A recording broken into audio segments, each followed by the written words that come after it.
What is the Schomburg Center? To me, it is home. The place where we come to see who we really are, not just somebody else's reflection of who we are. The Schomburg Center is a place of culture, it's a place of history, it's a place of knowledge.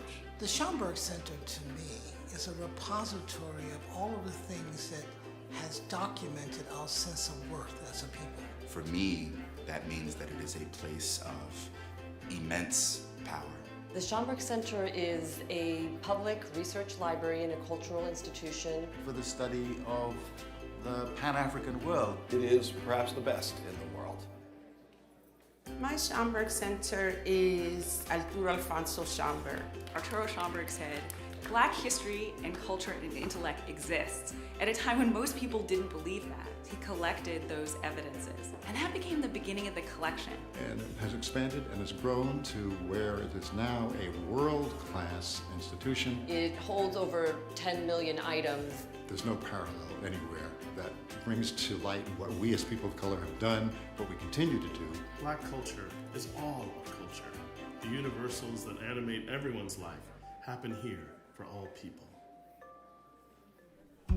The Schomburg for me is one of the center pillars of Harlem. When I started the journey of finding out about Red Rooster and Harlem, the very first place I went to was the Schomburg. Researchers from around the world come and use what we have here. I could not have written just about any of the books that I've written without the Schomburg Center's archives, resources.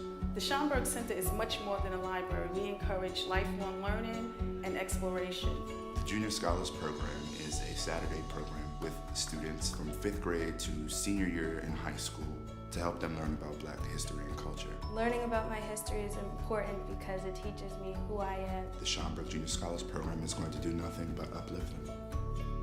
So many talented and brilliant people have walked the corridors of this amazing institution over the years. From Octavia Butler to Toni Morrison and James Baldwin, Ella Fitzgerald, Alvin Ailey, and Harry Belafonte, who graced the stage in this room of the American Negro Theater. This place evokes great memories. It was a gift to us in our community to really try to find that space to reflect expressions of Black experience. I just knew that the environment, what I saw these young African Americans doing, was a place I needed to be. What is my Schomburg Center? I'm standing here at the Cosmogram, which underneath holds the ashes of the poet Langston Hughes. On the evening when this Cosmogram was dedicated, people began to empty out of the auditorium.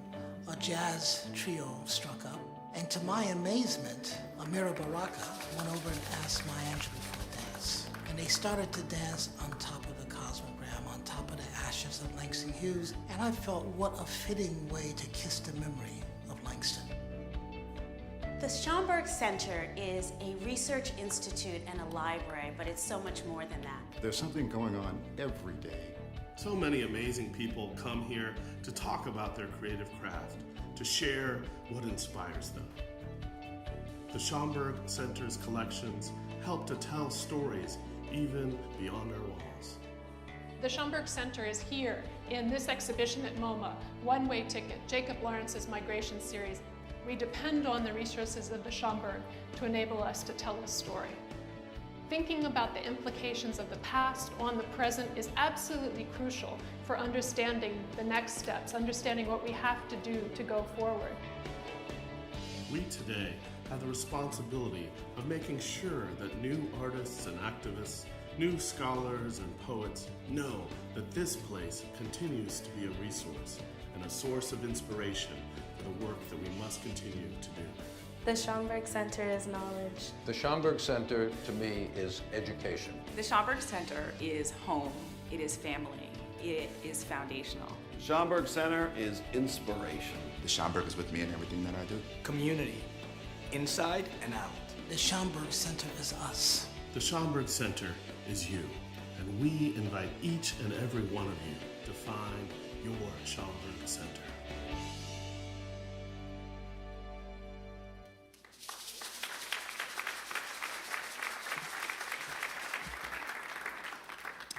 Good evening. Thank you. Welcome to the Schomburg Center for Research in Black Culture for this very special celebration, the 90th birthday of our beloved Sonia Sanchez.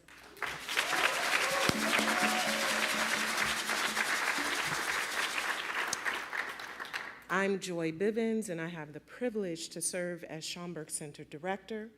I'm so pleased that you all could join us in person and that so many of you are joining this celebration virtually.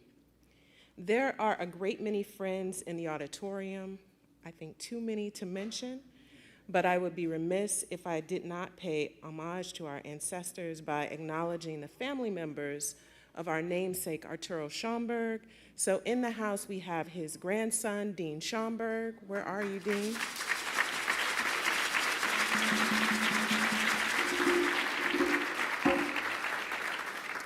As well as his great-granddaughter, Asia Schomburg. Asia, will you stand up to be acknowledged?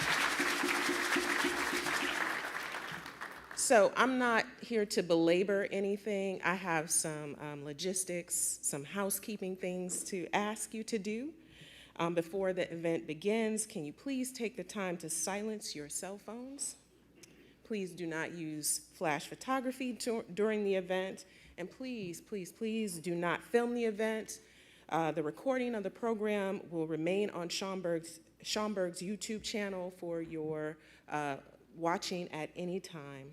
So, we are going to begin this event with a very special gift for Sonia, Sister Sonia. We are going to organize a group photo of us all with Sonia.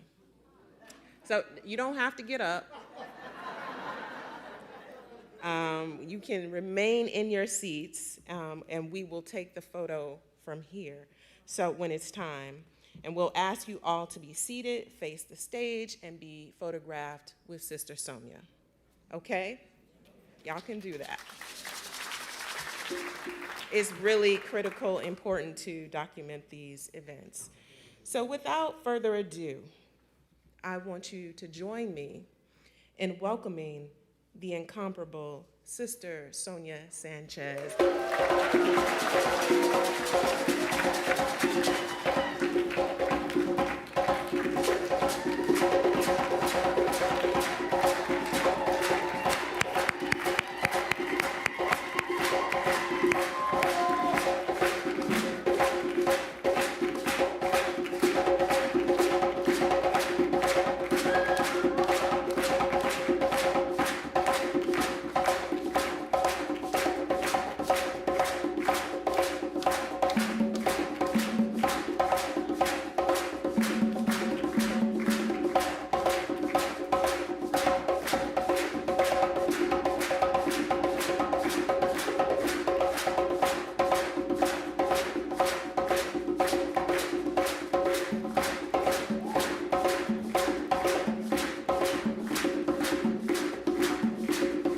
Everybody, can we have everybody take a seat?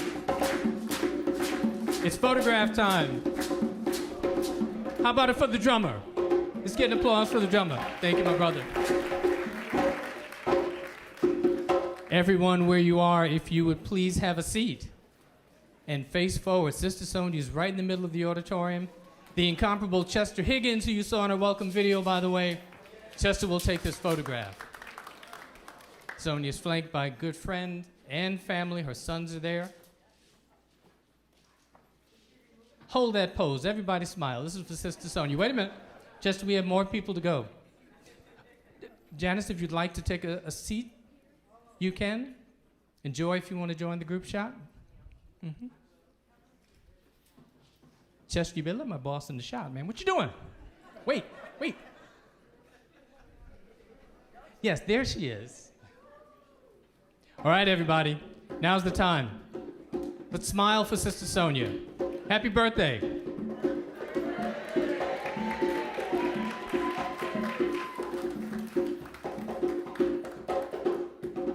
Excellent. Thank you.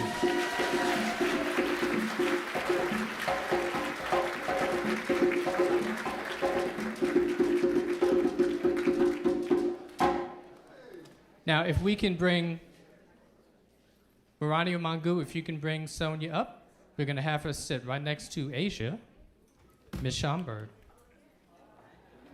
If Mom is comfortable coming down the aisle. Janus, come on up so you can go backstage. Hope you all don't mind a little scene setting. This is the backstage stuff. And Joanne, if you'll come to the podium.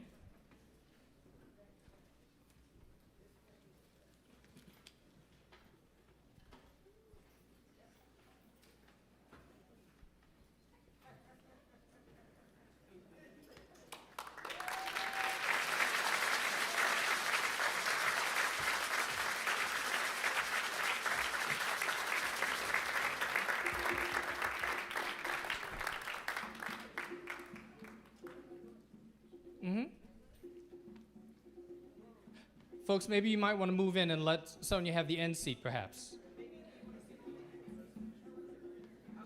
Okay. If folks would please move in a little bit.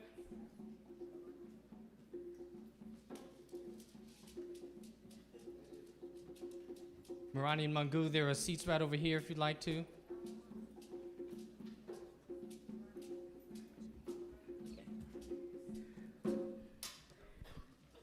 What about the amazingly amazing Sonia Sanchez?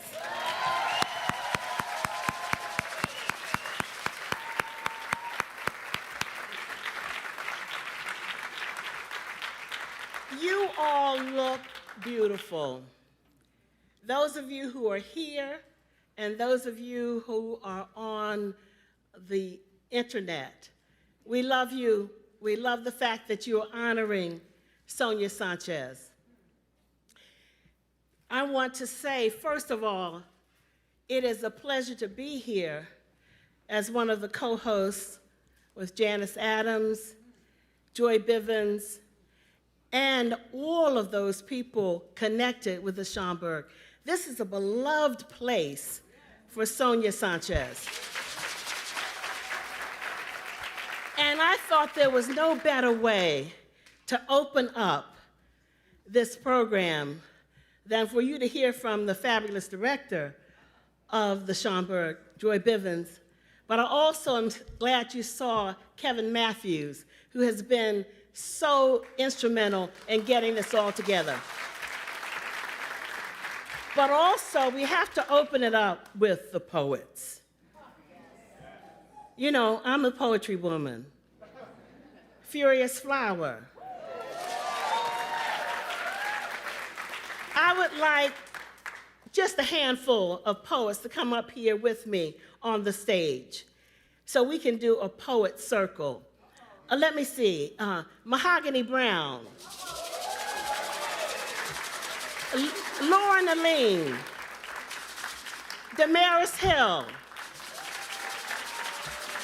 Jericho Brown.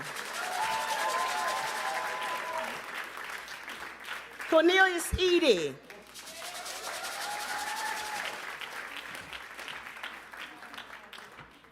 All right, what we're gonna do, I've given them the task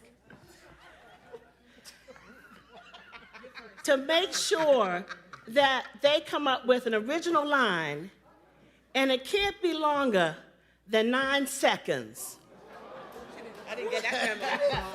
Wow. Wow. That's all right. That's all right. It could be just a little longer. All right. For this. And you know what I want to do. There's so many wonderful poets in the audience, and we will hear from you in just a second. But I want to start this poetry circle with the lines. To Sonia Sanchez, blue, black, magical woman, thank you for sending your chandelier words into the universe.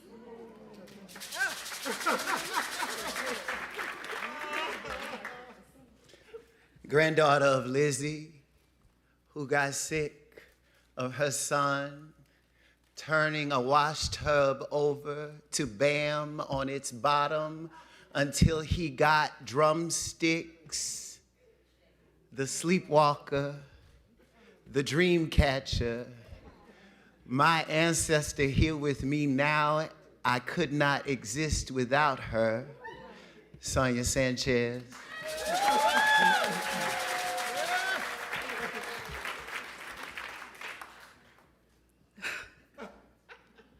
It's not fair, Jericho. Sister Sonia, Dr. Sonia, Reverend Sonia. What can a poet like me say about our literary pillar, our mighty professor, doctor, poet, a devotee to language and our humanity? Unshakable light beam who penned the poems that saved a black girl poet like me. Only thank you. Thank you. Thank you. And I ain't never known I was worth fighting for until I read a Sister Sonia Sanchez poem.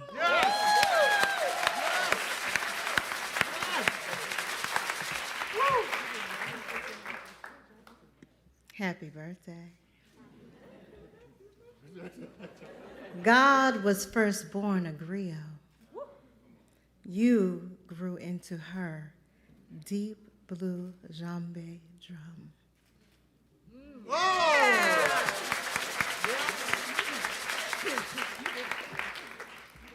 Sister Sonia, how you ignited the being of us into every song of our possible.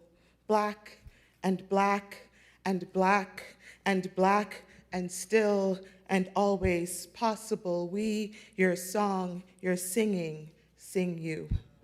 Yeah.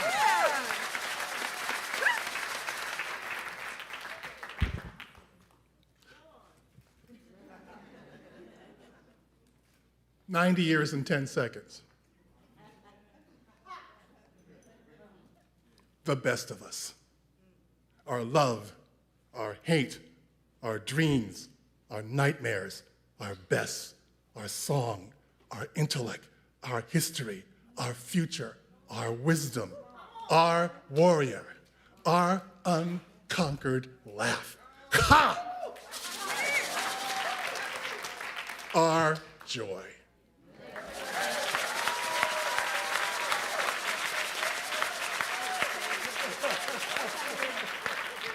So now, to complete the circle, I would like all the poets in the audience to stand up.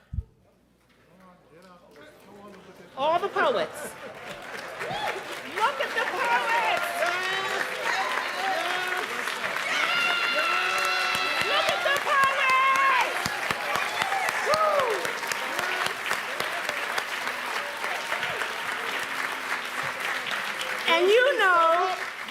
And you know, Aretha Franklin had a word she's known for. Respect. Maya Angelou has a word that she's known for, and that's rise. Sonia Sanchez has a word, and it is resist. So all the poets with me 3 times. Resist, resist, resist.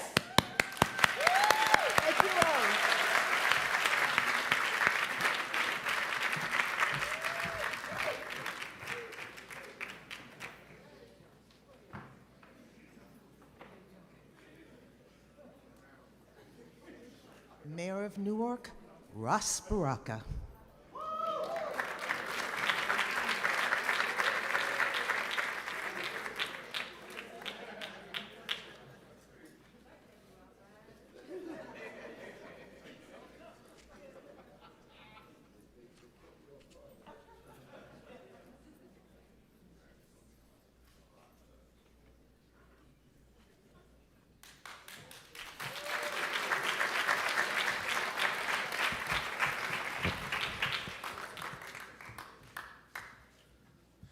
It is such incredible to be here this evening. I just want to thank all my family, my cousins, Io for making sure I got here, and everybody else for making sure that we celebrate Sonia Sanchez the way she needs to be celebrated while she's still with us around. I'm excited about that. I have a poem on my wall in the office that was given to me before I was elected by Haki and his wife. That's still there on the wall. And it reminds me of all of us in this, especially poets, and all of the young people that are in this room that ain't so young no more, that grew up in them times of poetry and struggle and revolution and talk and black-eyed peas and cornbread and collard greens and good music. We've come a long, long, long way. You know, I lost my daddy January 2014. He didn't get the chance to see me become the mayor of the city and, by God's grace, the governor. But I get a chance to talk to Sonia. I get a chance to talk to Dr. Sanchez on her 90th birthday, prayerfully in my father's voice. So I do have a poem. I don't get to write poetry a lot these days. I do when I can, and this is important for us, especially in these very dangerous and perilous times that we live in. If you're not paying attention, you don't know what's going on. We're living in very dangerous and perilous times. And I grew up at a time when poets meant something. And so, be-do-dee-dee-dee-dee-dee-dee-dee-dee-dee-dee-dee. Be-do-dee-dee-dee-dee-dee-dee-dee-dee-dee-dee-dee-dee-dee. We need poetry now more than ever before. But not just any poem, a Sanchez poem, a Sonia Sanchez poem, you know, poems that dance, that heal. Poems with a conscience, a woke poem, an unafraid poem, poems on stilts. Tailor-made poems like brand new suits on church Sundays, poems on the front stoop, chicken gizzard poems with hot sauce dripping down our fingers, runaway to freedom poems, first of the month poems, ring shout, foot stopping poems, poems with the blues in it. That lights us up, makes us holler with joy, poems we can feel generations from now, poems in my daddy's voice. Happy poems that suffocate our pain, overflowing with laughter poems, you know, ones with trumpets that bring down walls. Sassy poems with Nina in the background and Max on the drums and Miles keeping time, all in Sonia's voice, in her persona, in her being, in her feeling, in her hands, in her motion, in her face, in her laughter. Be-doo-dee, dee-dee-dee-dee-dee-doo-dee. Have you heard a Sonia Sanchez poem before? Have you ever heard a Sonia Sanchez poem before? You know, poems that birth us, feed us, deliver us, love poems, love poems, love poems, lover of poems, love her poems, lover of poems, filled with love, about love, dedicated to love, committed to loving us unconditionally, love poems wrapped around our whole selves kind of poems. Poems that blanket us all, reminds us of our dreams, our grandmama's journey, how we got here so black and so blue, poems about the sun will do. The heat on our faces, the sweat on our brow, poems where we win, yeah, winning poems would be sufficient, where we not laid out and dying or dead or serving people. We don't want serving people poems. We need spiritual poems that connect us to the winds off the Gulf of Guinea, the bones at the bottom of the Atlantic, poems with prayers sweet with sugarcane and tobacco, poems that free us, yeah, we need poems that free us, yeah, we need poetry now more than ever before. But not just any poem. We need a Sonia Sanchez poem. Yeah, we need a Sonia Sanchez poem, but even more succinctly, more precise, more helpful, we need Sonia Sanchez.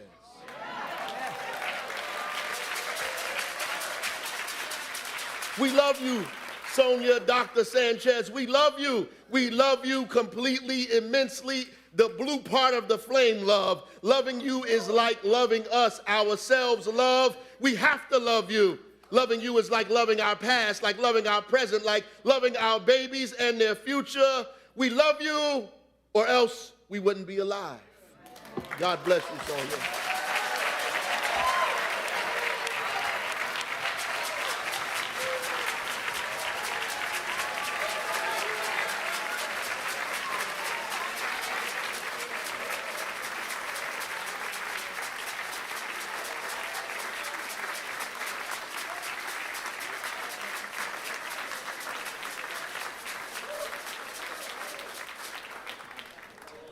Thank you, Ras Baraka. Next, Haki Matabuti.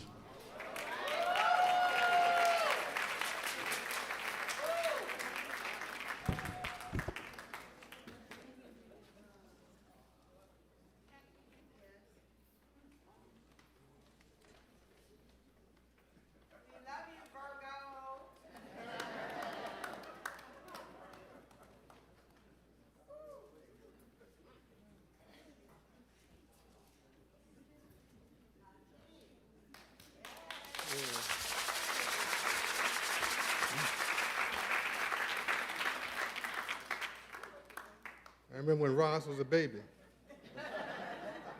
And Mungu and Morani, babies also. I met my dear sister in 1968. Came out from Chicago to, sent out there by Black World Magazine, the great Howard W. Fuller, to interview Eldridge Cleaver around that bad book he wrote, Solo Nights. Fortunately, I was getting ready to come to it. Fortunately, I got to Sonia first. And she said, have you finished reading the book? I said, no, not yet. She said, well, it's anti-black woman, all right? And as I got into it, of course, I didn't talk to him at all. But I did talk to you. And,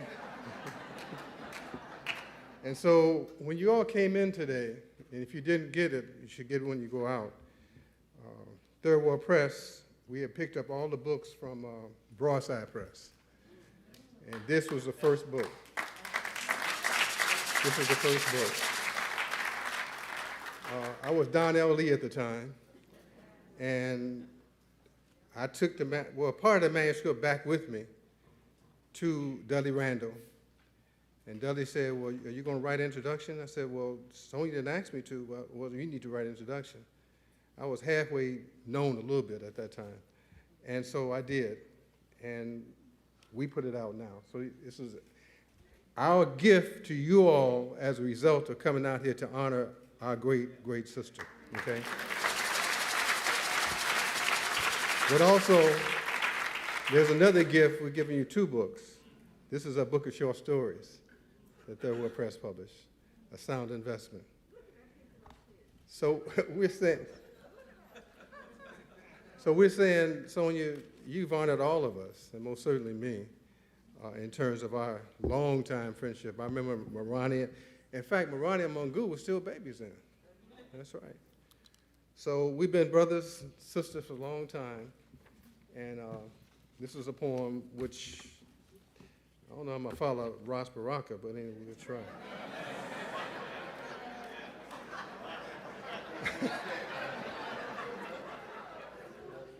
My wife is here, Safisha Manabuti, Dr. Carol D. Lee.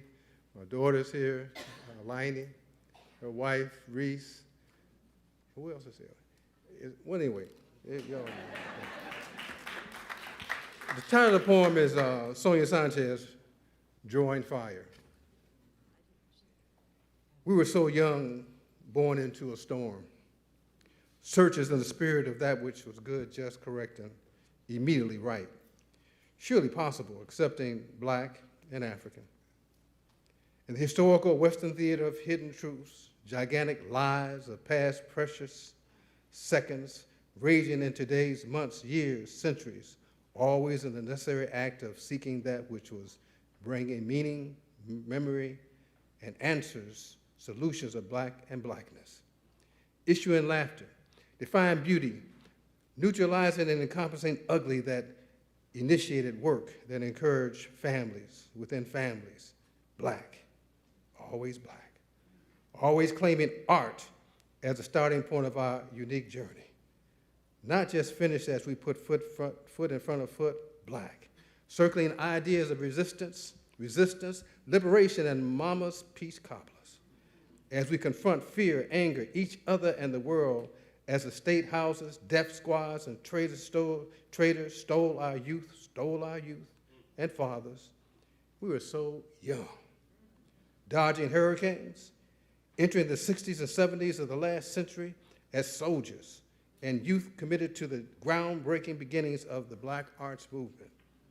Art, artists, the image makers, storytellers, who visualize the best and worst of the human condition is what is missing all too much in today's complicated arena of what do you do? Poet. How are you going to make a living? Poet. By joining the world's creators, the smile makers, the happy hands, feet movers, doubt catchers, subsurface explorers, ideas incubators, the look you in the eye, say yes people, where are today's impossible task takers? The 24/7 bush women, men, and young people living on promises, coffee, the breath of lies, bad food, tea, each other, and the wonderment of discovery from the Black arts movement of BAM to the hip-hop movement of rain without sunshine.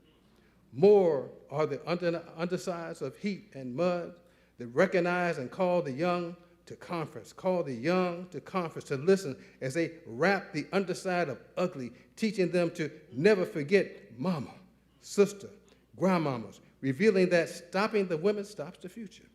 Ha, ha, ha, stops the women, stop the future. Ha, ha, ha.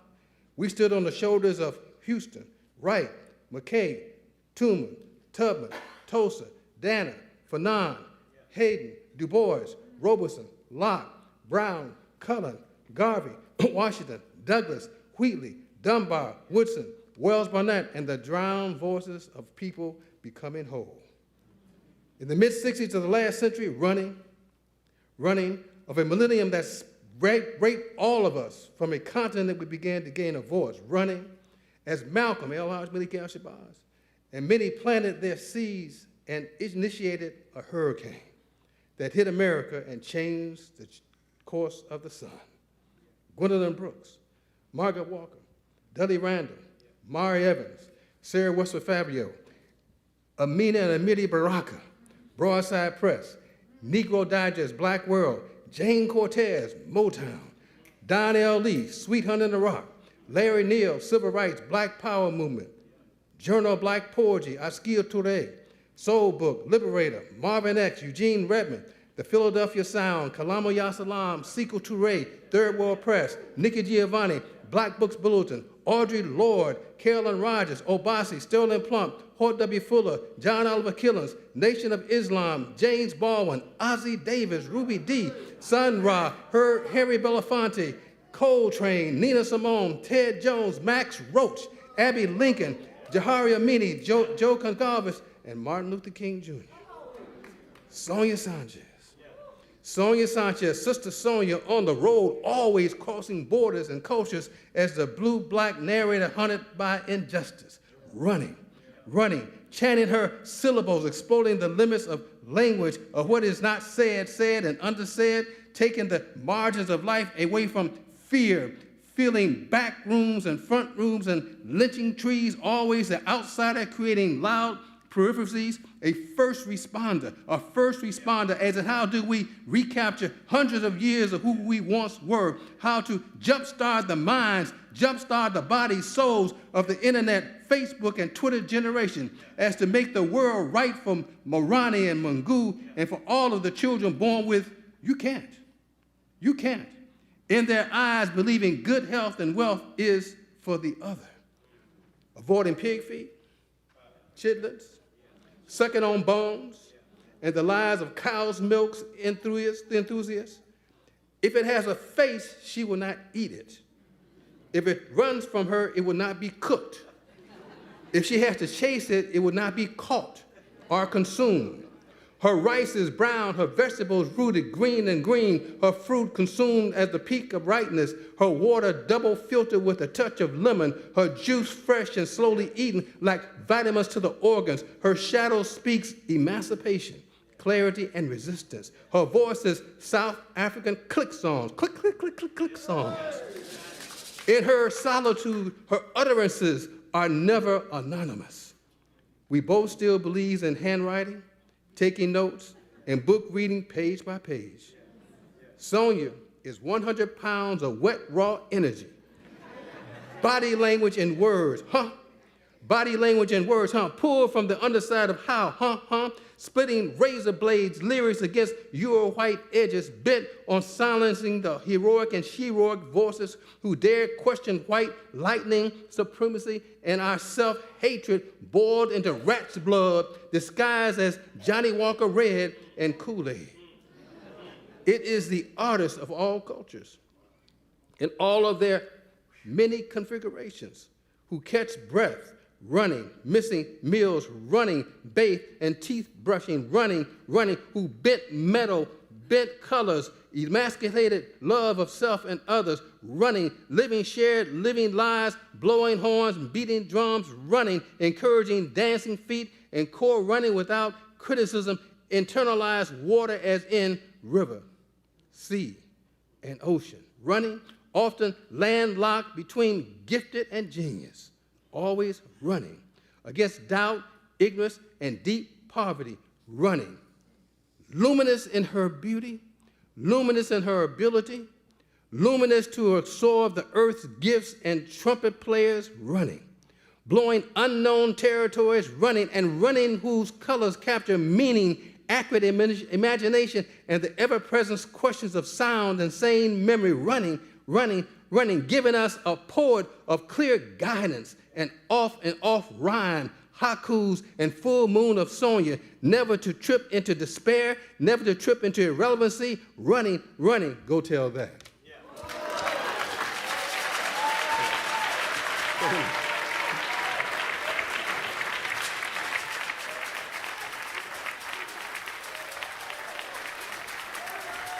Thank you, Hakeem Madabuti.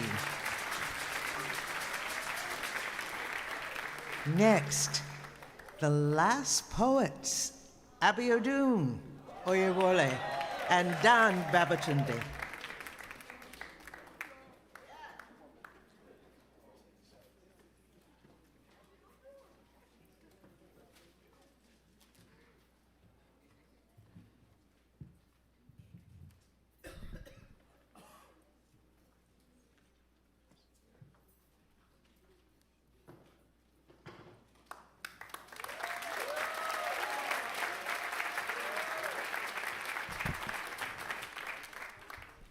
Wow.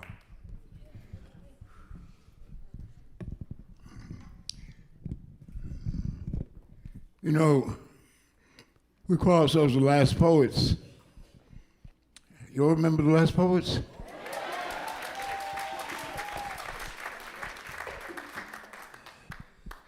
But we're here to celebrate some of the first poets. Brother Haki, you mentioned all of them. And I'm very proud of the memory. Sonia, Lord have mercy. I can't tell you the poem, but there was a poster of her in the Liberation Bookstore. She had a nice afro, nice little bunkie, had a hand on her hip, and she had this poem, was right next to her.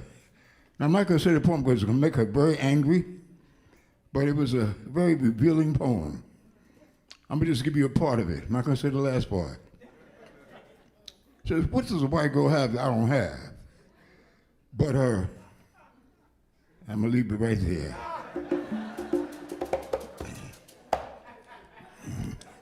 I had a chance to have a conversation with Sonia right here on stage a few years ago. It was very special because we talked about how she was the first female mentor of the last poets. We learned a great deal from her, and then for Raz Baraka to be here, I learned everything I could learn from his father. Lord have mercy. Amiri had a great sense of humor. For those of you who didn't know, he was a real funny man. And I would go over there to High Street, where he had his Spirit House movers and players. And I'd always try to drain his mind for information, because I was trying to be black, super black. And Amiri would give me stories, tell me stuff. And I would notice, and we sitting in the car talking, and Amiri's eyes drifted away from mine. You know, we're talking to people, you look in their eyes. And I followed his eyes looking at a big butt sister walking down Broad Street. I said, you ain't no revolutionary. You're a gash man. And Mary said, if you want to write that down, I'm gonna use that. But it's a pleasure to be here in a house full of poets. Give yourselves a big hand, everybody.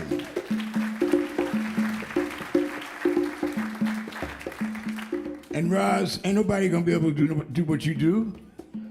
Come on, man, you still got it. That little office of being a mayor, and that little shirt and that little tie you got on, it has not stifled your blackness, brother. You be black. You be about black. And I love you for it. Ain't nothing changed you. And you know what, brothers and sisters?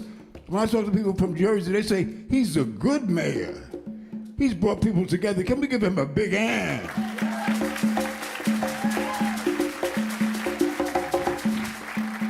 Sonia! Oh, Sonia. Queen Sonia. Rooted in Alabama, nurtured in the pot liquor of Harlem, where bebop and jazz, where poetry and dance were her neighbors. Inspired her soul, touched her heart to write, to express the love, to reveal the brilliance of her people. Sonia, grand mistress of poetry, weaver of words and sounds, reflecting her life as a poem, a short story with a major plot, to live in spite of death knocking on her door. For 9 decades, this short sister has been a giant in a world where midget minds try to control our greatness. Her style, her flavor, her wisdom could best be called scriptures to expose King James and his demons. Sonia embodies the spirit of Mother Africa. She, like her sister Harriet, wants only to lead us to freedom. Thank you, Queen Sister Sonia. Thank you, Queen Sister Sonia, for reminding us of who we are. Thank you for being that lighthouse in the middle of that raging sea where many of our ancestors are buried. Thank you for the lessons you've taught, the strength you've shown at a time when many find comfort in being weak. You remain the super true example of a mighty race. Sonia! Thank you, Sonia. Everybody say free. Free. No, I want you to really say it like you want to be free. Free. Free. Grow. Grow. Misery. Misery. Down. Down. True. True. Sad. Sad. Uplift. Here. Here. Now I got this thing called the pledge. I don't pledge allegiance to the flag. And you can take the FBI can report it. I don't give a damn. The fact is, this never pledged allegiance to me and my people. So I came up with a pledge because I did not pledge allegiance to a flag, and I was in Brooklyn. And I opened up my big mouth and said I had a pledge. And I didn't have shit. I didn't have nothing. So I came up with the pledge on the top. I mean, I write a lot of poetry all the time, but this was right off the top of my head. And it was so right. All I wanted to do was go up that stage, go in the bathroom, and write it down. Now, it's a call and response, the way that African people always celebrate. I just gave you the response. I'm going to say the response again. Try to remember, the call should lead you easily to the response. Your words are free, grow, misery, down, true, sad, uplift, here. There's only one thing that's required. You got to be on rhythm. I want to be what I can be, to be proud, healthy, and some of you were right, some of you were slow. I want to be what I can be, to be proud, healthy, and want to say what I know, help my brothers and sisters. I want to feel good about me and blame no one for my misery. I'll be strong, turn it around. I want to go up, I'm not going down. Want to do what I can do to make all my dreams come true. Remember my past, good and bad, how I made it art, even when it was sad. I want to share whatever my gift, and when you're feeling low, I'll give you. Want to live without fear, and know that I'm blessed for being here. Want to be what I can be, to be proud, healthy, and free. Want to say what I know, help my brothers and sisters. I want to feel good about me, and blame no one for my misery. I'll be strong, turn it around. Want to go up, I'm not going down. Want to do what I can do to make all my dreams come true. Remember my past, good and bad, how I made it art, even when it was sad. Want to share whatever my gift, and when you're feeling low, I'll give you. Want to live without fear, know that I'm blessed for being. Know that you're blessed for being. Know that we're blessed for being. Know that we are blessed.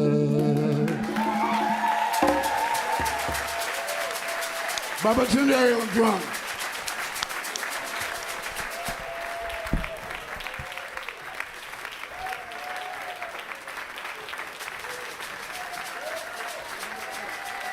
Thank you, Abiyajun Oyewole of the Last Poets and Babatunde.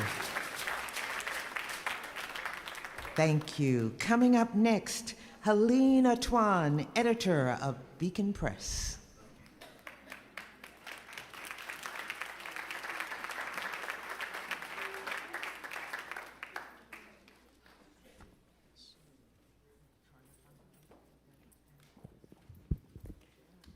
Happy birthday, Sonia.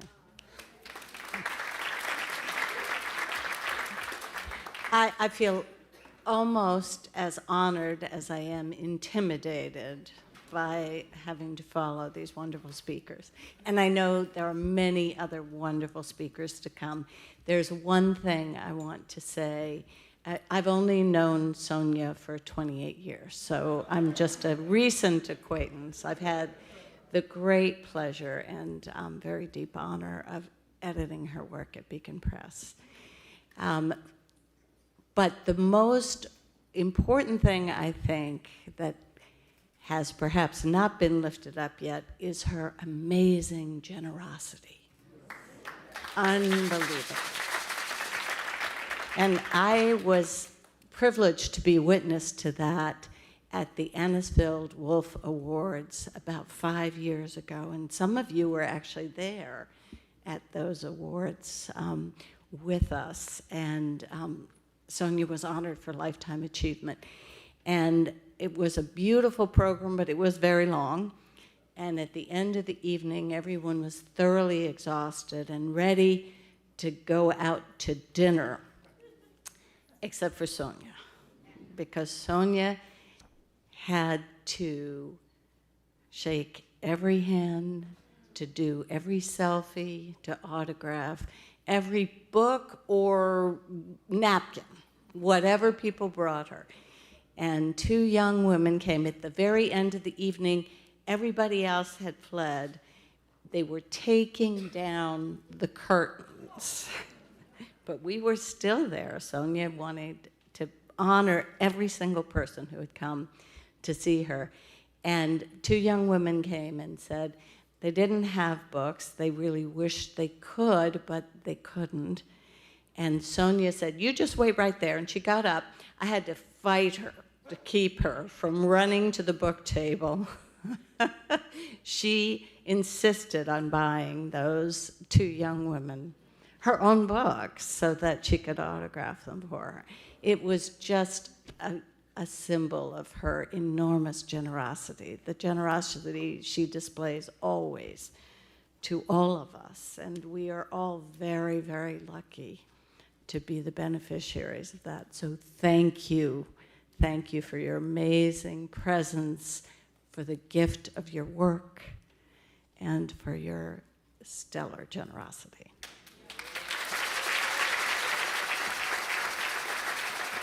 Thank you, and coming up next, Tom Oppenheim, Stella Adler Studio, and the Sonia Sanchez Theater.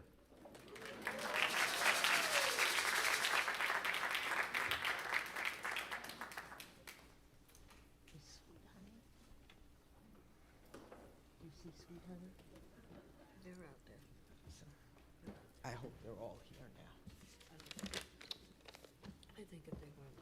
now. Hello. I too am honored and intimidated. My dear Sister Sonia, happy birthday.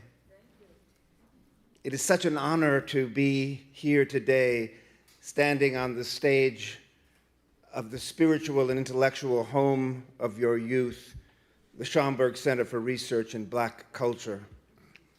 Among your many friends and family and amidst your many admirers, to express my love, my deepest admiration, and most of all, my profound gratitude for all you've given to me and to the Stella Adler Center for the Arts.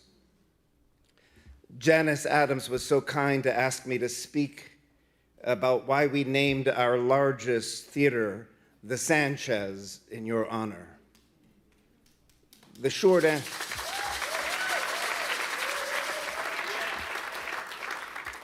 answer is we created the Sanchez as a kind of prayer,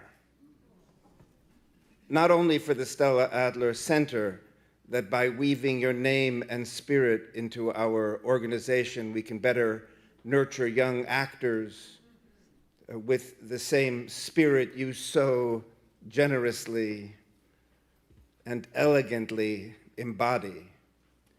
We created the Sanchez as a prayer for the whole world, for the sanity amidst the madness, for our Mother Earth, for our children and theirs, for love and justice, for peace on earth. I started reading your poetry after encountering you in Vincent Harding's documentary, Eyes on the Prize. You spoke about Malcolm X and exuded such warmth and wisdom. Well, I may have been watching The Idiot Box, but I was enchanted for life.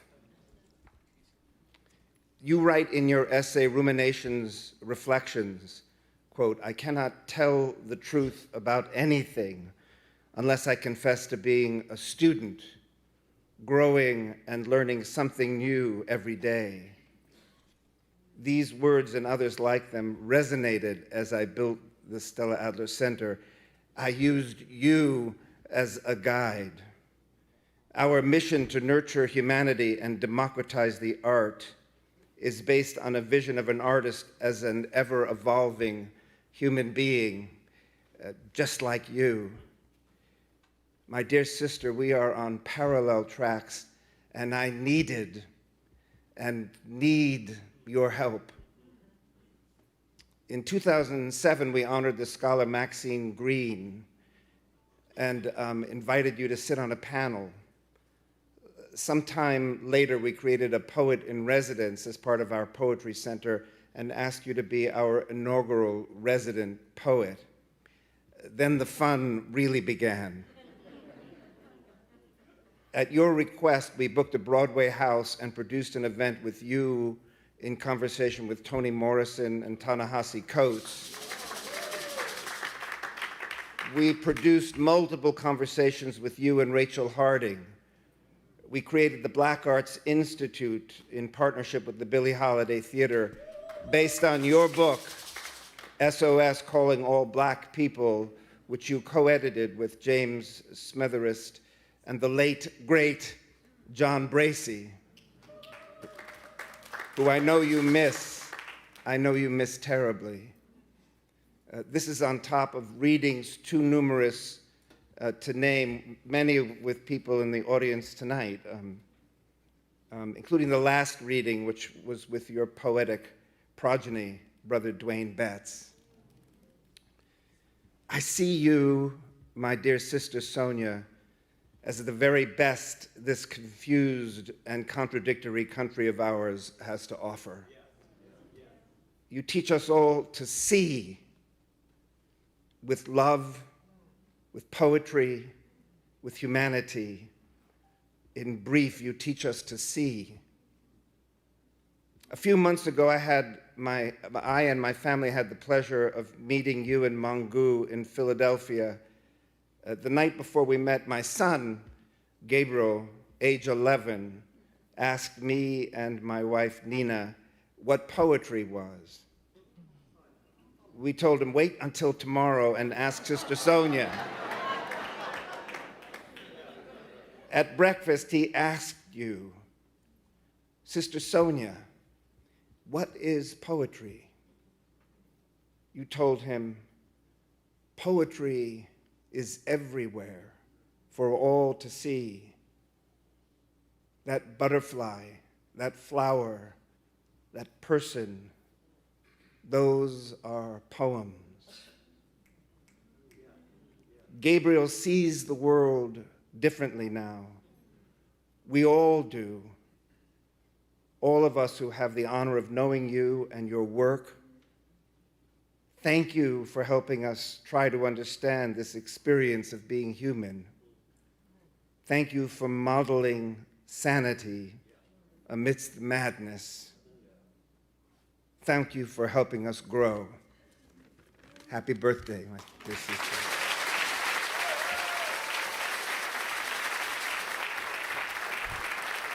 Thank you, Tom Oppenheim. Next, coming to the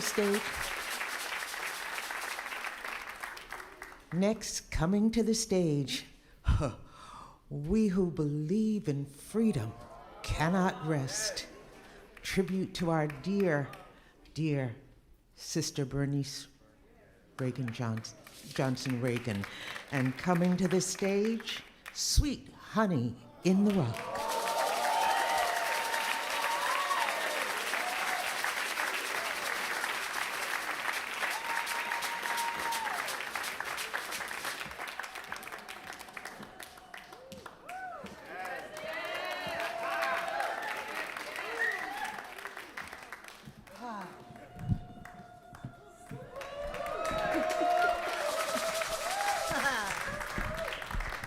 Thank you all. It's such a blessing to be here. Happy solar return, Sonia. We love you.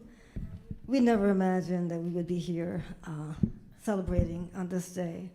I grew up in high school, and Sonia was just a big, big thing. So huge.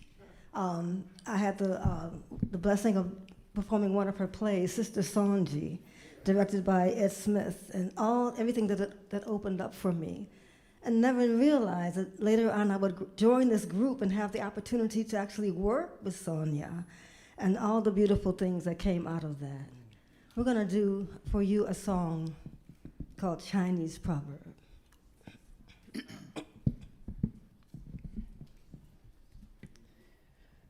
When there is light in the soul, there is beauty in the person.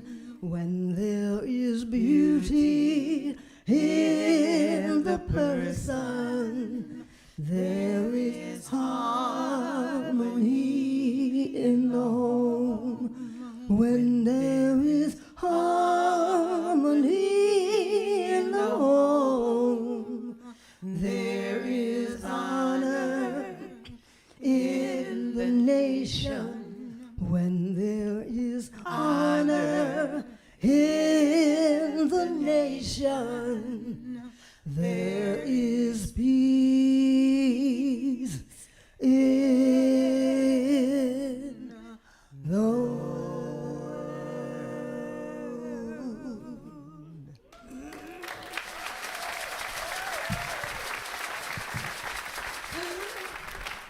who believe in freedom cannot rest. Y'all know this. Come on, sing.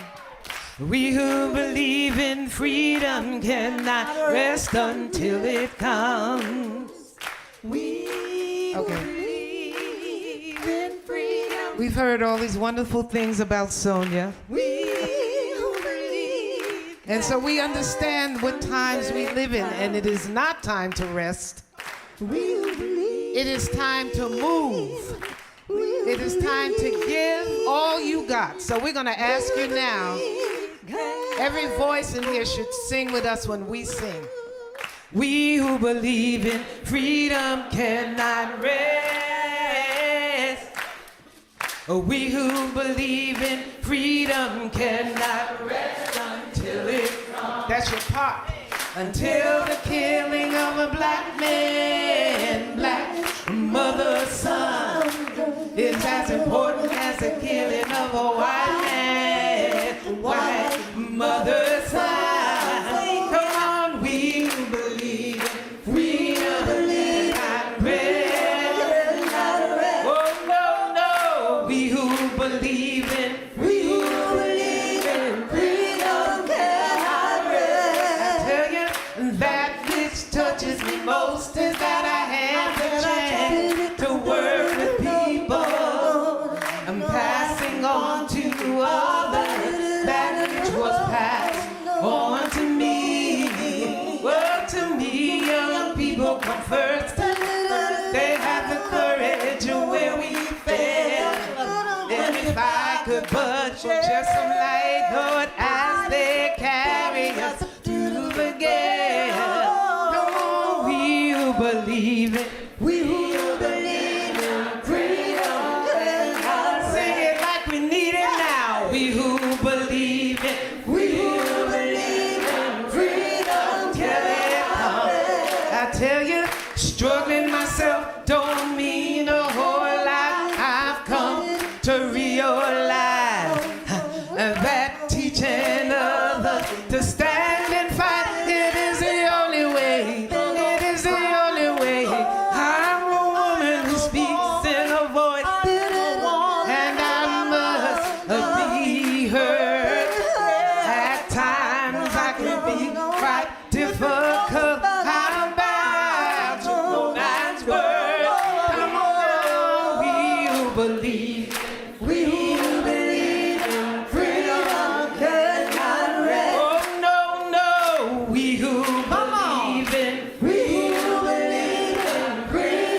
cannot rest. One more time now. We who believe in freedom cannot rest.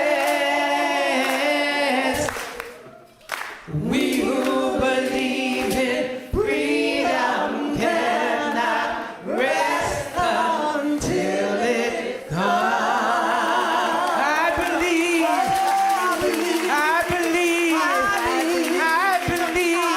Oh, I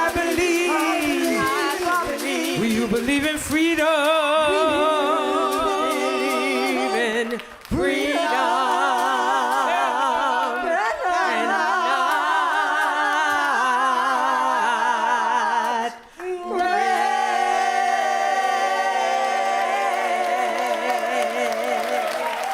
Yes, happy birthday! Happy birthday, Sonia!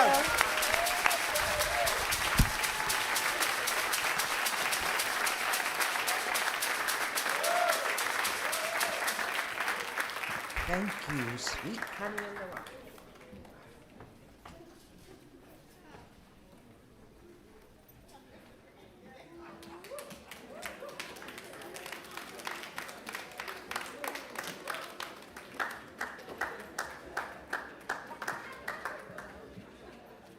What else is there to say? I am going to, hi, I'm Janus Adams, your co-host for the evening and producer of tonight's show. And I'm going to just break protocol for just a moment because we are wondering if Elizabeth Alexander and Ta-Nehisi Coates are in the house. Yay! Please, this is your slot, if you would join me. Thank you. And after that, if Ta-Nehisi is here, and then Joanne Gabbin, please come to the stage. Thank you, Elizabeth.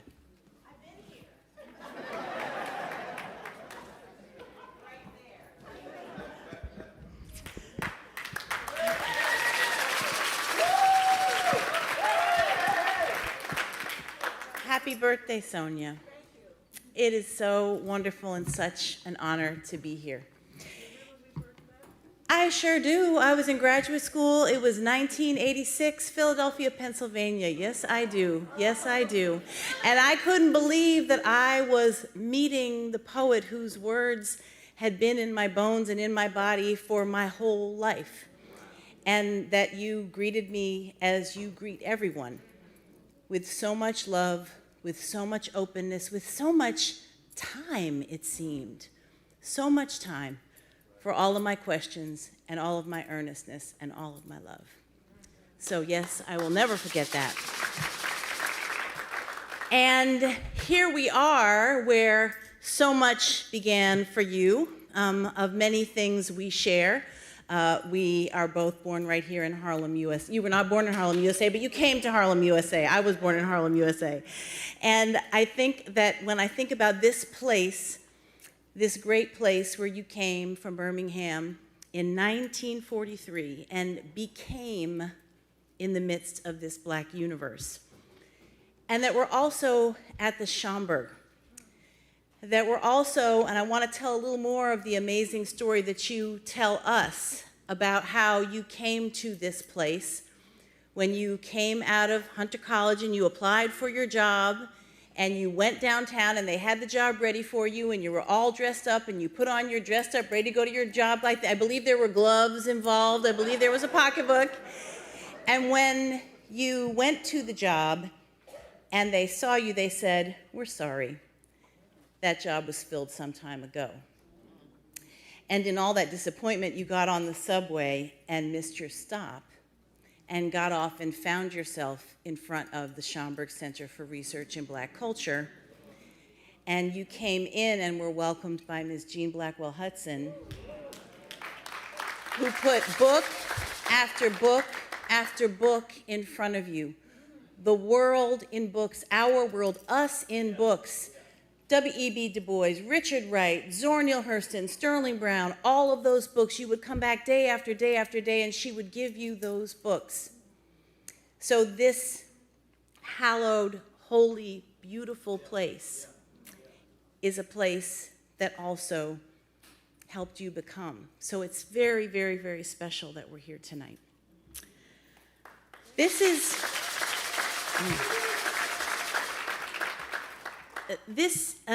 something that you said. To me, poetry is many things. Poetry is life, it is water, it is earth, it is sound, it is music.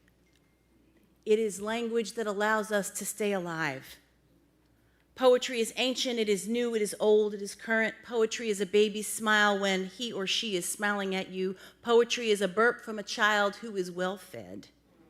Poetry is a kiss from your lover. Poetry is a handshake from comrades. Poetry is a hug, but most of all, poetry is a language that says, stay alive. Do not die on me. Do not move away from life, because poetry is life, and it keeps people alive. So your belief and existence and manifestation and showing us what it means to live in the Word is something that we have all taken from you. I also just want to say a word, as if the poetry were not enough. You are a builder of African American studies.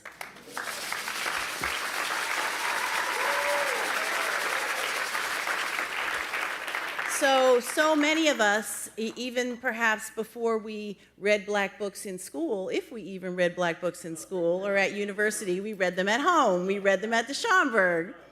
But African American Studies in schools, African American Studies, 1968, San Francisco State University, that you co-founded.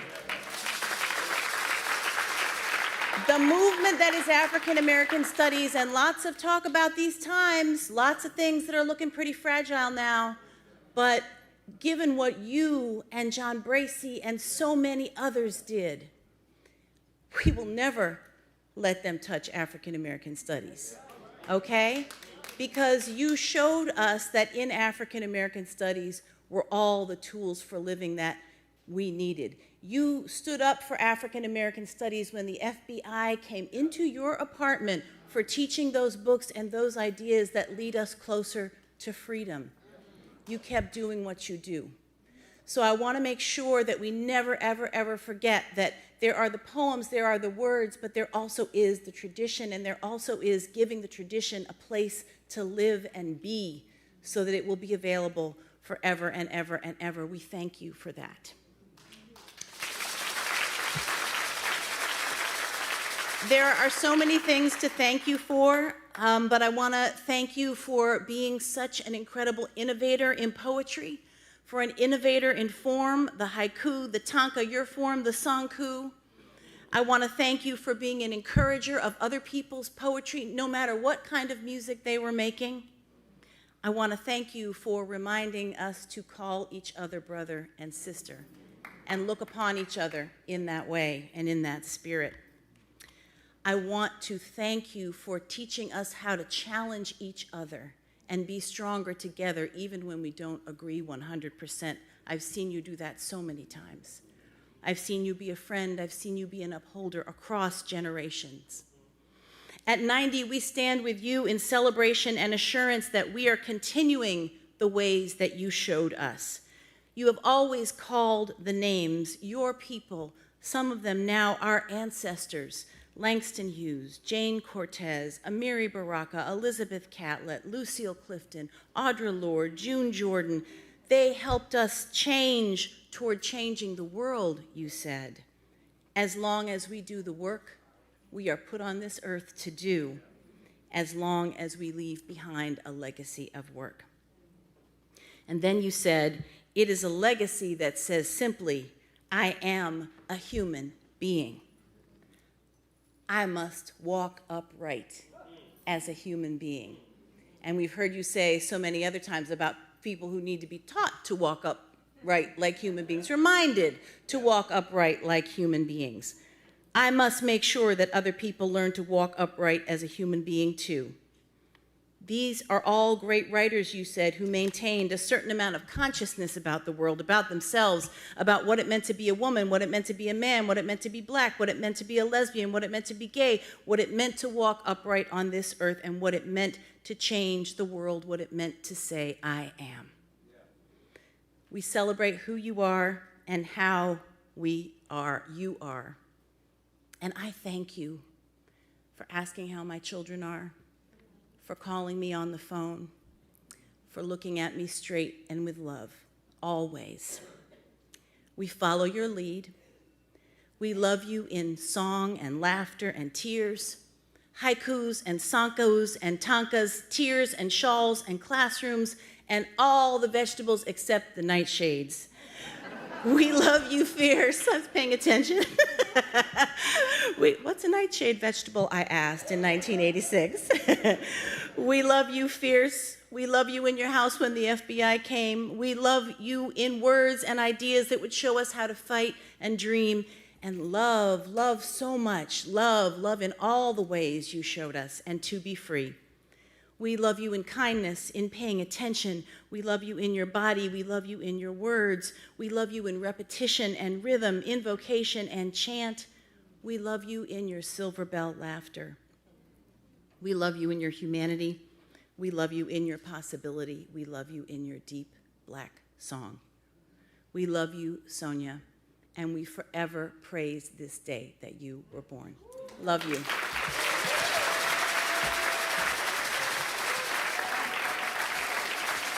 Elizabeth Alexander, thank you so much. If Ta-Nehisi Coates is in the house, please let us know. And next,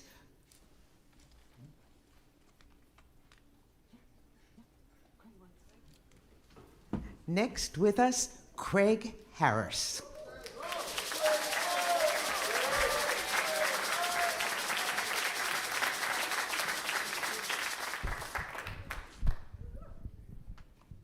Have no fear, for with the will of the Son, Sonia the driver will get you there. I tell you, have no fear, for with the will of the sons, Sonia the driver will get you there.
Have no fear. Have no fear, for with the will of the Son, Sonia the driver, she'll get you there.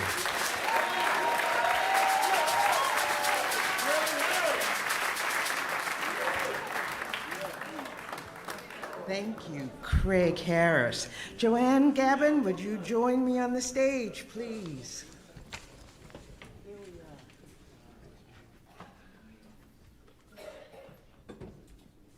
Have you all been having a good time? are so grateful for all of these beautiful presenters who have come to show love to Sonia Sanchez. They've taken time out of their busy schedules. They've come for the love of the occasion. So we want to take a few moments just to thank them. Yes, thank you. I mean, this indeed has been a labor of love from every corner. So we thank you for that. I mean, we put out the word and here you are.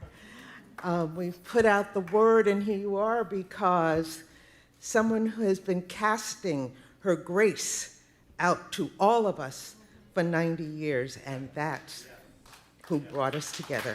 So thank you, Sister Sonia Sanchez. We would like to thank as well Helena Twan, from whom you heard. Beacon Press has gifted us with books. We want to thank Haki. Yes, please. As you came into the room, you were given copies of 2 of Sonia's books, Homecoming and A Sound Investment. My goodness, Haki, thank you for putting those in our hands and bringing them back to us all. Thank you for that. For helping us in terms of bringing this amazing assemblage of talent together, Jill Nelson, who's backstage, and Brenda Green. We began the last segment, thank you, Sweet Honey in the Rock, with tribute to our dear sister, Bernice Johnson Reagan. And for those who haven't heard, I think I'd be remiss if I didn't also mention another person who has just joined us as an ancestor, James Earl Jones, for those who were involved.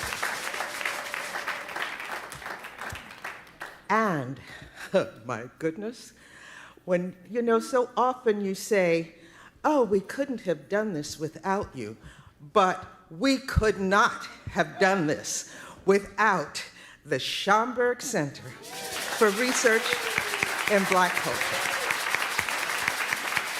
Joanne and I came we're talking on the phone and said, we've been doing, she's done like a major, I think, 80th birthday celebration, and Brenda Green, I think, is 70th. And for the last year, I've been hosting these virtual 90th virtual parties for her because we couldn't have her birthday party as she wanted to have. But we just said, let's give it a shot. And we came to the Schomburg. Joanne made the call. Casey Matthews answered the call, and boy, did they answer the call. Wow. It's one thing to talk about our history, another to talk about how we make history. Yeah. And we are here making history. I also wanted to, I don't know if Chester Higgins is still in the house. I think he said he had to leave, but thank you for being here for that photo. We knew that we needed to document the fact that we were all here together. As a historian, I'm in archives all the time, and I see this about the Dock Tower, and I see something else about who gathered at 409 or 555. Somebody needed to document what happened September 9th, 2024, here at the Schomburg Center. So, thank you all. And just to add a few more thank yous, we couldn't have gathered this wonderful audience without the help of some wintergreen women. Alicia Dempsey and Brenda Green, and all of those people who came together to help me to do this. This is hard work, getting this select group together. So I want to also recognize the wintergreen women. If you would stand where you are, and I just want to have them applaud you.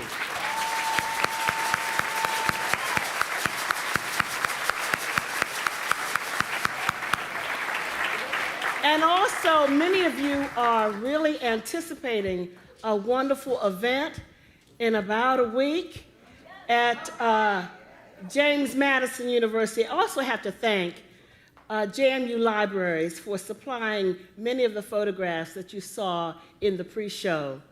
And so I want to thank JMU Libraries as well as the Furious Flower Poetry Center for letting us raid their archive. And especially to the Schomburg, I want to say thank you, Joy Bivins. Yes, that I was going to end with you.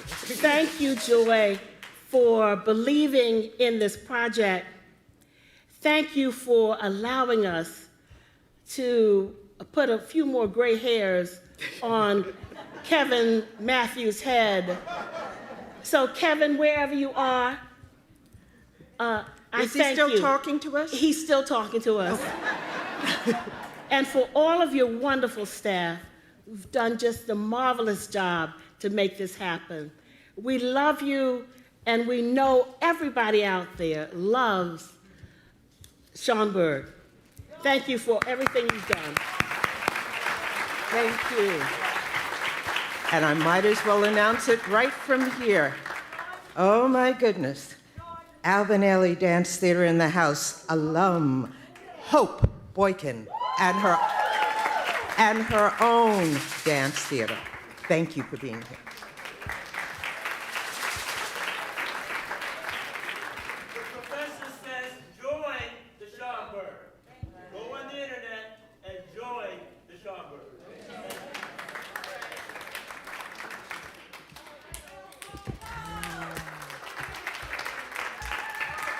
Hello, hello. Happiest birthday to you. I have to just acknowledge that in 2010, I was invited to the Riverside Church to sit on a panel, and it was legends and contemporaries. And Issa Davis sat next to Sonia Sanchez, and I sat next to Carmen de Lavalade, and I don't understand why I was there. When I walked in, I didn't understand why I was there when I left. But the honor continues. I am so blessed and honored to be here. And as an inspiration, I'm going to share a little bit of what I have written, along with some movement that I have made. I like to say it's my movement language. And danced and accompanied by Terry Ayana Wright, who is just the sweetest and most kind spirit, and you will find out as we talk about conscious quiet. Conscious quiet, healing revealed, breaking through, knowing less and less, finding what I cannot see, seeing my truth and me. Conscious quiet, disabled growth, pressing over, through, and under norms, cracking within our loudest silence, calming my inside storm. Conscious quiet. Searching more for less, peeling back layers of questions to doubt, blooming, knowing I can, creating possibilities, digging my way out. Conscious quiet, truth or no, what I see, I can only believe.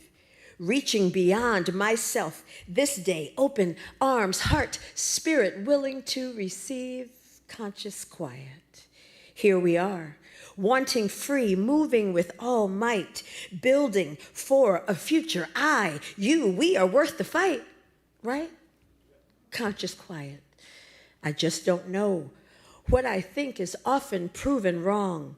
None of this life is what we planned. Making do, the years are short, the days seem so long. Conscious quiet. Breaking down, breaking through, looking high above. The only way this quiet breaks with us is with strength, full love, conscious quiet. I stand alone, timing unsure, it all ticking away. Not all, but feels like most. Light will soon pierce, some say this new day, conscious quiet, needing to climb, feeling, straining, they come and they go. My ins and outs, tears as laughter cries, my daily downs, ups and valleys, low, conscious quiet, so loud, so sharp, surrounding this quiet chaos like hearing a dropped pin. Some days I wake late, wondering what time this show will end, conscious quiet. What do I do? I'm okay 1 minute, the next then a stirring mind, embracing solitude for now, but even now passes and runs out of time. Conscious quiet, no real fear. Many are lost. Losers never seem to win. Out there is warlike battling on, and I stare from here wanting my freedom again. Conscious quiet, restricted? No. Random thoughts fly in, questioning what is free. It's not the rules we abandon. These choices are chosen by me. Conscious quiet, on and on I go, moment to moment, changing from yes to no to yes to please. Consciously, I wish days of calm and peace quietly for us all. Please, Lord, put us at ease. Healing revealed, disabled growth, searching more for less, truth or no. Here we are, I just don't know. Breaking down, I still stand alone, but I'm needing to climb. So loud, so sharp, what do I do? No real fear, just my unsettled heart, conscious, quiet, restricted. Again, I say no. What is free? On and on I go. Conscious. My healing will be revealed, breaking through what I cannot or have not seen, knowing less and less each day, but forced to look, now finding that, yes, these choices were only made by me, conscious, quiet. I hate, I complain.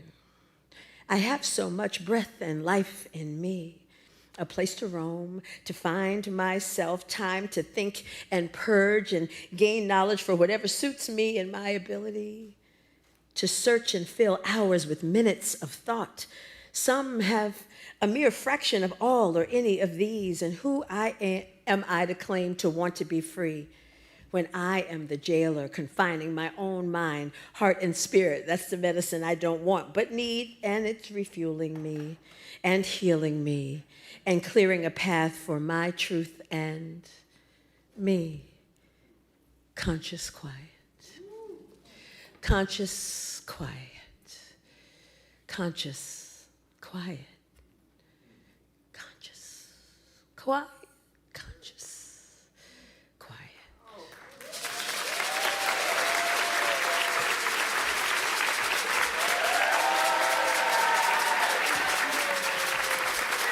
Thank you. Hope Boykin. And her, your dancer.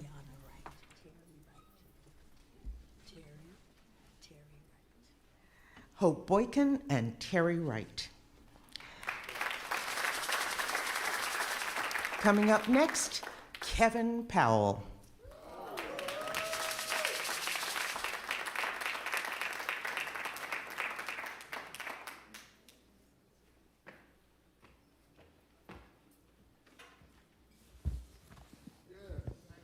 Wow.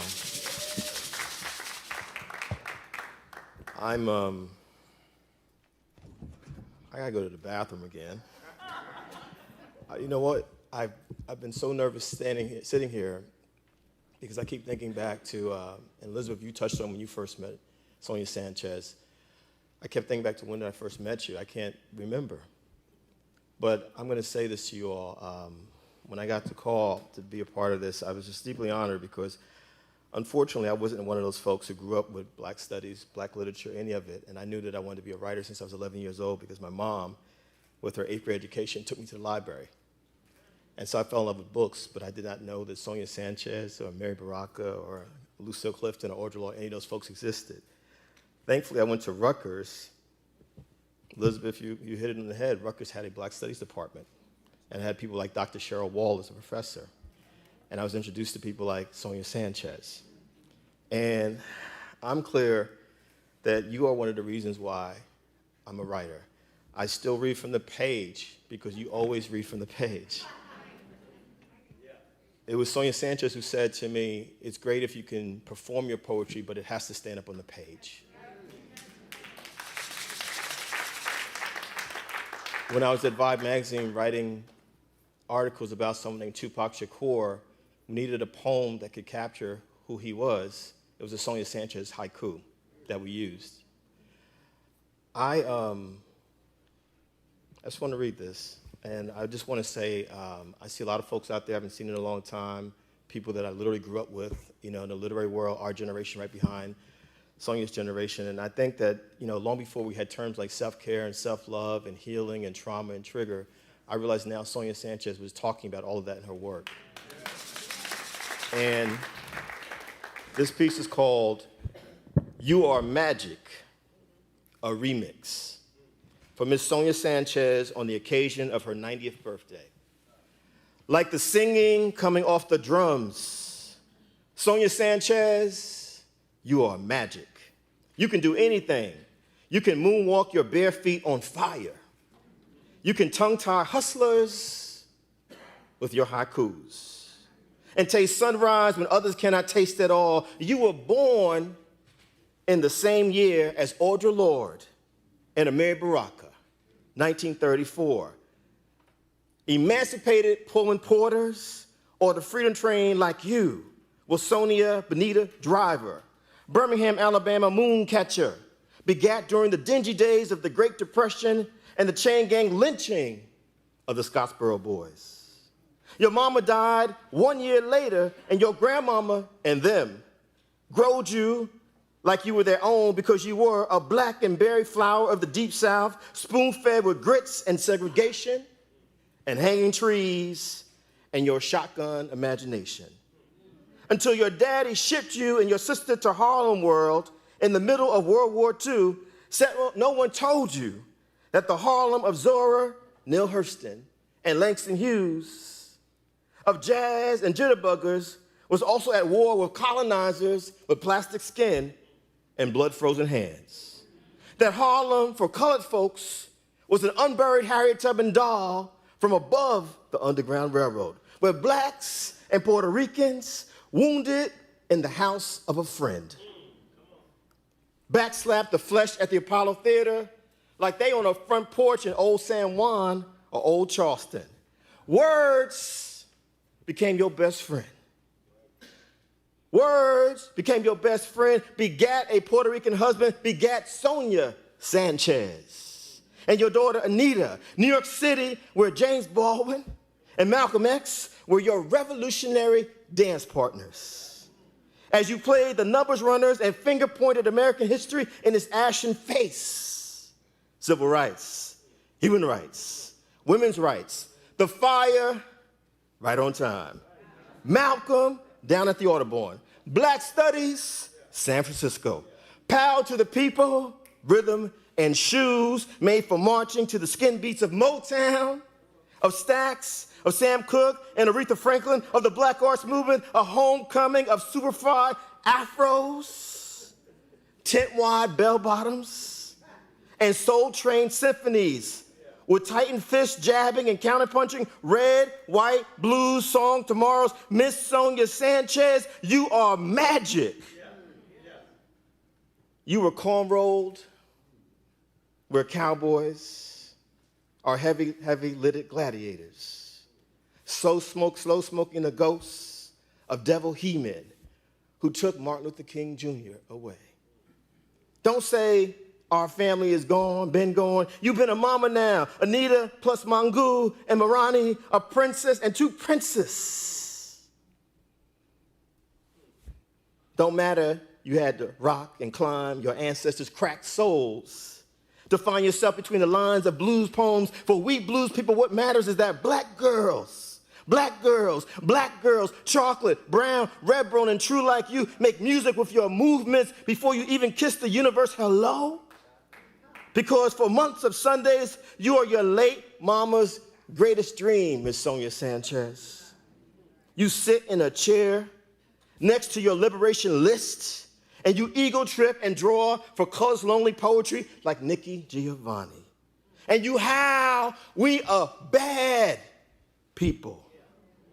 For month of Sundays, you are your mama's greatest dream. You sit in a chair next to your liberation list. And you protest and wait to exhale slavery and for women like Nina Simone for months of Sundays. You are your mama's greatest dream, Miss Sonia Sanchez. You sit in a chair next to your liberation list and cause blind rebels to explode inside their heads like Eartha Kitt and Megan Thee Stallion. And you say, Miss Sonia Sanchez, I can do anything. I can moonwalk my bare feet on fire and taste sunrise when others can't taste it all. I have many names like woman or girl, dancer, warrior, stolen from herself through African doors of no return. I pen and I paint art at the bottom of them boats. I braid escape routes in my hair while swallowing a trumpet full of cotton in them fields. I can sing and I can dance. Lord knows I can sing and I can dance like your mama, Sister Sonia, Lena Jones Driver. Your mama gave us to you, gave you to us 90 years ago today. And we say to that ancestor, Ashe and thank you. We say to that ancestor, Ashe and thank you.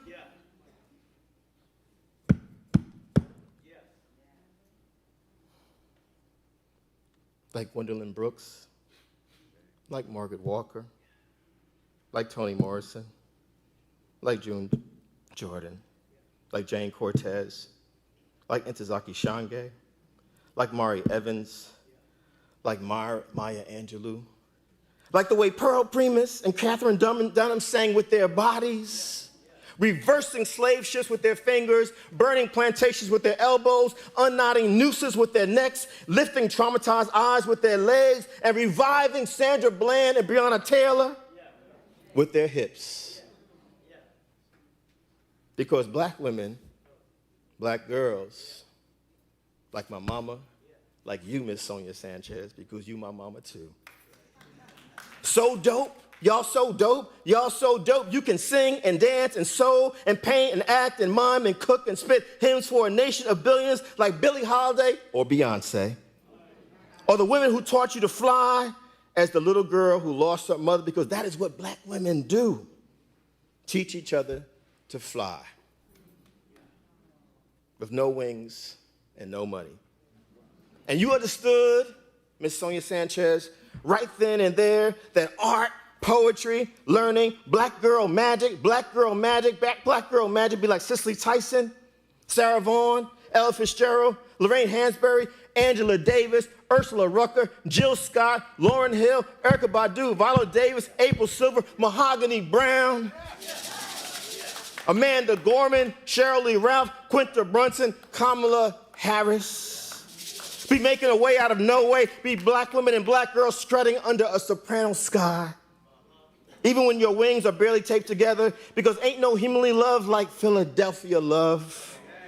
No families, no communities, no possibilities, no church, no Holy Ghost, no get out the votes if y'all ain't here, if y'all don't have homegirls and hand grenades sticking out of your pocketbooks, if your house does not have lions who say, resist, resist, resist, resist, resist, resist,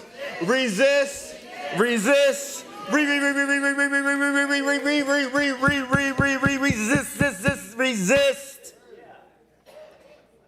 Resist racism, resist sexism, resist classism, resist ableism, resist homophobia, resist transphobia, resist ageism, resist Islamophobia, resist anti-Semitism, resist hurting yourself.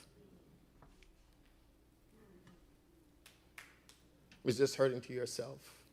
Sonia Sanchez, you taught me, stop hurting yourself. Resist hurting yourself. Resist hurting others. Resist hurting others. Resist hurting others. Resist us men sitting here, listening, setting women on fire. Us men resist setting women on fire.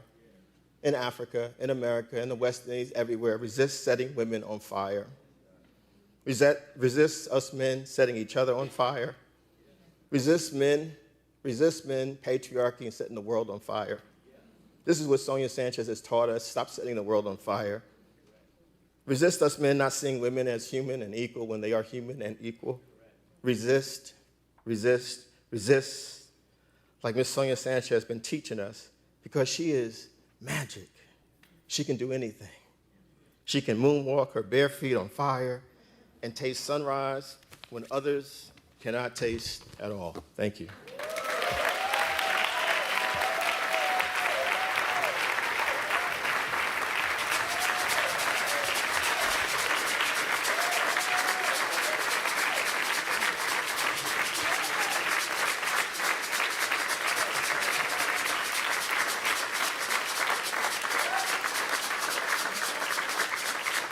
Kevin, thank you so much.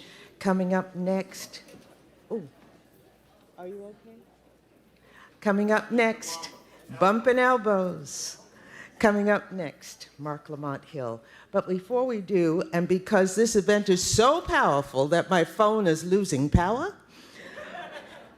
I'm going to read a message. And before I do that, when we do something that's not quite right, we want to correct it.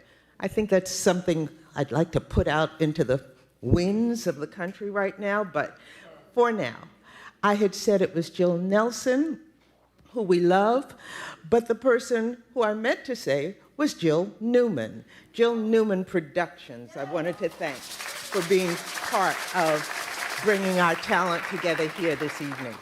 Before this phone goes, this from your 4 a.m. sister, Angela Davis. Sonia, my dear sister comrade, I wish you a glorious birthday celebration, and I'm so sorry I am unable to be in New York today.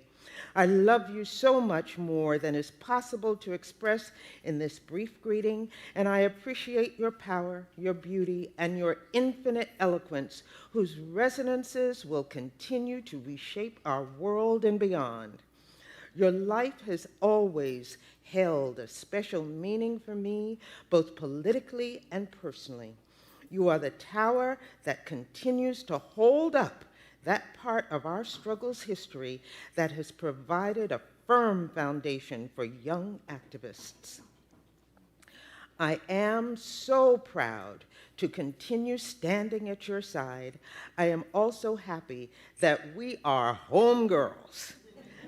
I always relished listening to my mother talk about you, a very young girl. I love you always, vigorous resistance, your invincible determination, your stirring tears, your resounding words, and your always joyful laughter. Thank you for the last 90 years, and thank you also for the many years ahead, our dear sister, Angela Davis.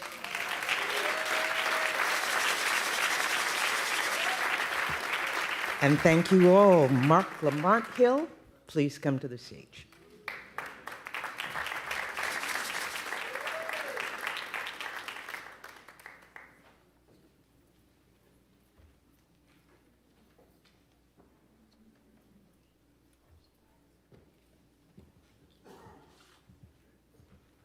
Peace, everybody. It's such an honor to be here this evening. I wasn't sure that I was going to be able to make it. It's my first wedding anniversary tonight. But it kind of worked out because I used Mama Sonia to get married. I was going to propose to my wife, who's here, and I was trying to figure out how to get this beautiful black woman to go outside in 95-degree heat in the park where I had everything planned. And so I told her the only thing that I knew would get her in the park, I said, Sonia Sanchez is going to be there in Germantown. We got to go. She got dressed, didn't ask about the heat, didn't complain. We got there. I got on my knee. I proposed. She said yes. We were excited. And then after that, she said, is Sonia not really coming? So this kind of makes it whole again. On our first anniversary, we could be here with Sonia Sanchez.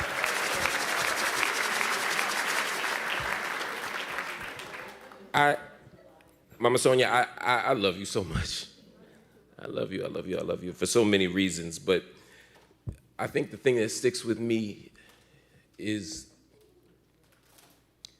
the first time we met. You don't remember the first time we met. I promise you don't, because I'll tell you why I know.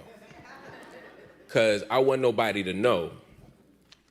And we were in New Orleans, I was going to a conference, and they had a van for all the VIPs, and you and I had spoken on the plane because we came from Philly together, and they were all getting on the van. I had 2 nickels to rub together. I was trying to figure out how to get to the hotel. I knew we were all going to the same place, and you knew we were going to the same place.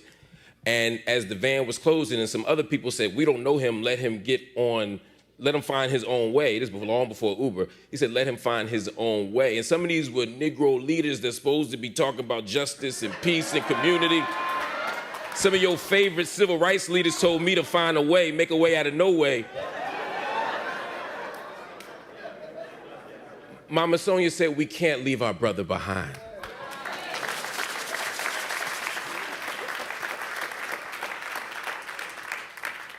You refuse to leave me.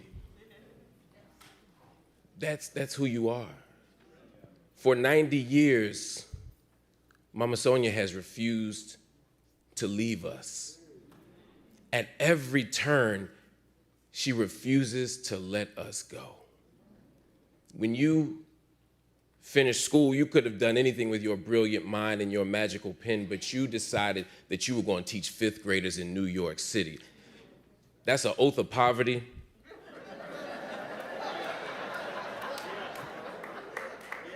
And a labor of love. And once you got that, you could have stayed there and been tenured and gotten your retirement checks and gotten all your bills paid and been whole financially if you had, as your daddy told you, if you had just kept your mouth shut.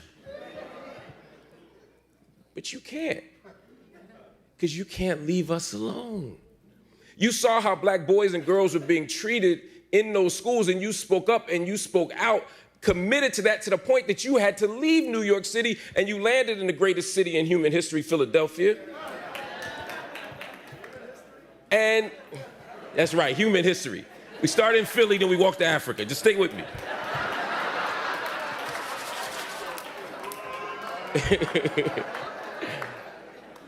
But Mama Sonia, when you got to Philadelphia, you made yourself a Philadelphian. Anybody from Philly, Farrah Jasmine Griffin know that. Anybody from Philly, no. We don't claim Philadelphians. It's easy. You could be there 80 years, we don't claim you, but we claim you. There's a reason why you're on our murals. There's a reason why you are our first poet laureate. There's a reason why we sing your name and sing your praises and celebrate you. It's because you wouldn't leave us alone. You didn't just go and become a celebrated poet. You said, I'm not just going to write for Beacon. I love Beacon. I'm not just going to write for the mainstream press, and some of us got to do that. You said, I'm going to continue to write for Third World Press. I'm going to continue to stand up for black publishers, black institutions, and I'm not just going to work with them, I'm going to build them. That is what your legacy is, staying with us and building institutions. You couldn't leave us alone. You didn't just go into the university and teach. You said we need black studies. It's not enough to talk about black folk and black stories and black people. You need to do it from our perspective, from our vantage point, from our historical perspective, from our cultural orientation. We got stories to tell. Black folk got more to offer than just trauma.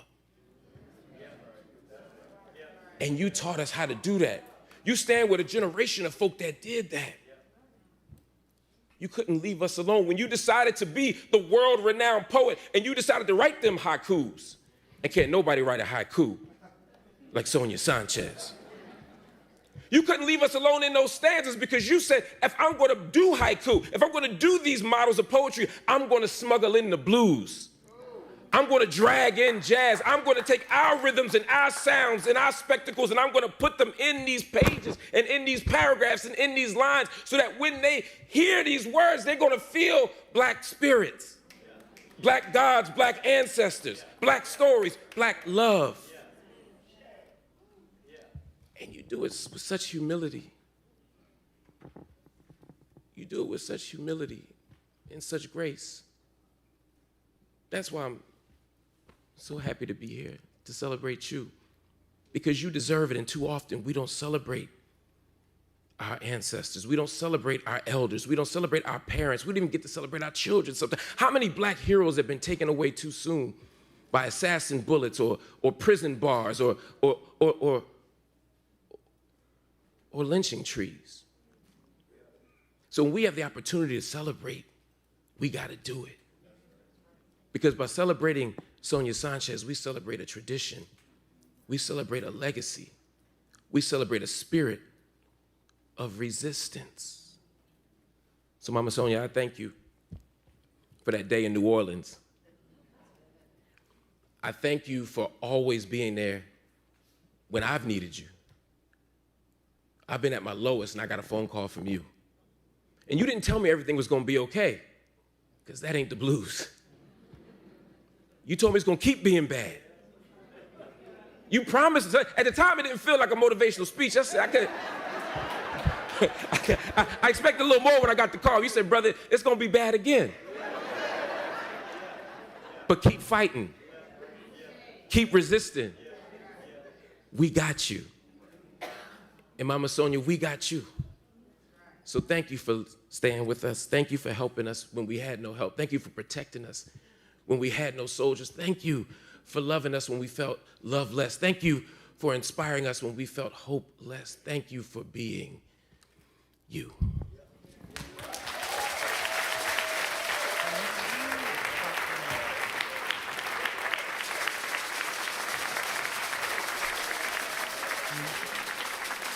Are we set up?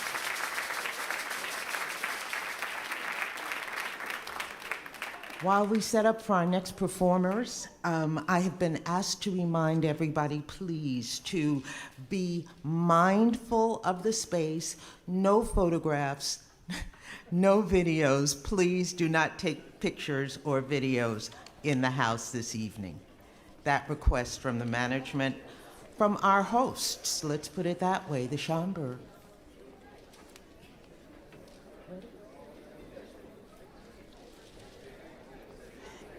Coming up. Originally,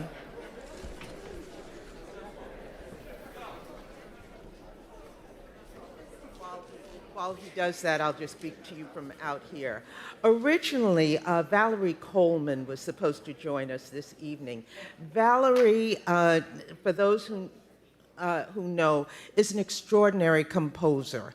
And if you know that in Philadelphia, the Philadelphia Symphony, I think it was, or orchestra, performed part of her song cycle with the singer Angel Blue, "This Is Not a Small Voice You Hear." She was supposed to be here to perform this evening and could not. She became ill yesterday. She then said, "I really can't do it. I'm still sick."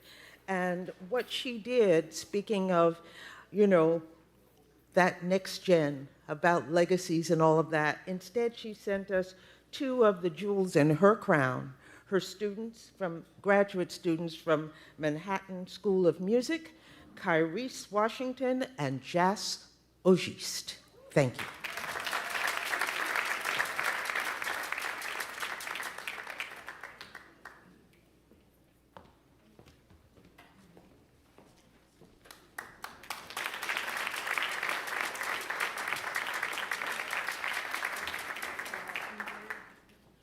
Good evening, everyone. Thank you. Happy birthday, Sonia. Hope you're doing good. We will be performing Valerie Coleman's Fan Mi Imen. And Fan Mi Imen is Haitian Creole for human family, which is the title of Maya Angelou's, or one of Maya Angelou's poem. And this piece explores the feelings that that poem expresses. So I hope you guys enjoy.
Our thanks to Kyrese Washington and Jess Oceans,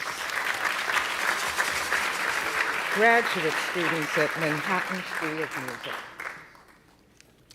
Somebody mentioned earlier our young people and how, I think it was Mark who mentioned our young people and how Sonia had really set the bar much higher than it had been for the treatment of our young people. And I mentioned that Valerie Coleman was supposed to be here to perform her work for This Is Not a Small Voice. She is not, as I said, able to attend, but we cannot leave without reading the poem.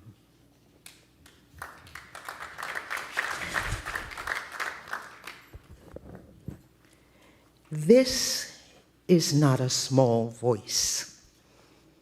This is not a small voice you hear. This is large voice coming. This is a large voice coming out of these cities. This is the voice of Latanya Kadisha Shaniqua. This is the voice of Antoine Daryl Shaquille, running over waters, navigating the hallways of our schools, spilling out on the corners of our cities, and no epitaphs spill out of their river mouths. This is not a small love you hear. This is a large love, a passion for kissing, learning on its face.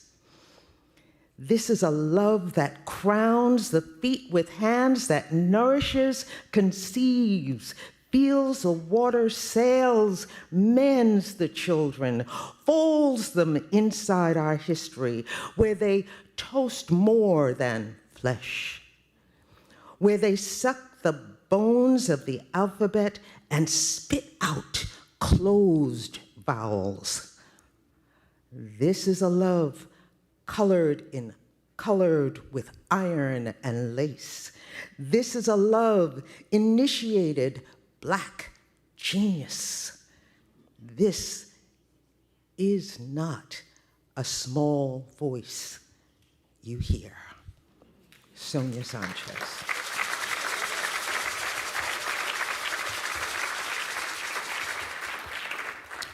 Indeed, you know, when we see children who are doing other things, we tend to say, oh, these are our exceptional children. I'm going to forego that right now and say, these are our children, brilliant, representative of their generation, representative of what happens when we respect our children and treat them well. These are children who write books like this one. Sonia Sanchez, The Freedom and Dream Worker. The other day, Sonia called and she said, Janus, you know, who's on the program tonight? And I said what Joanne and I have been saying, you know, we just can't say. It's a surprise. She then very sadly said, but Janus, are the children coming? And I said, you know, Sonia, I never lied to my friend. I said, Sonia, it's a school night.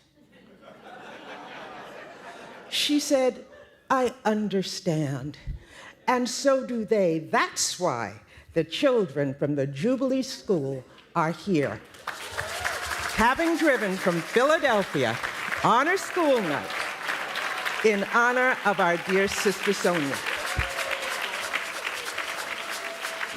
Come on down. And I want you to know, when we were first talking about the mics, you'll have the 4 mics. When we were first talking about the mics, we were talking about, making sure that the mics were low.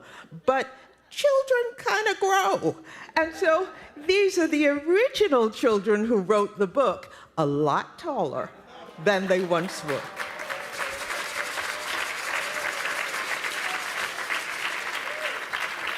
Thank you. Thank you. Welcome. Thank you. Thank you. Thank you.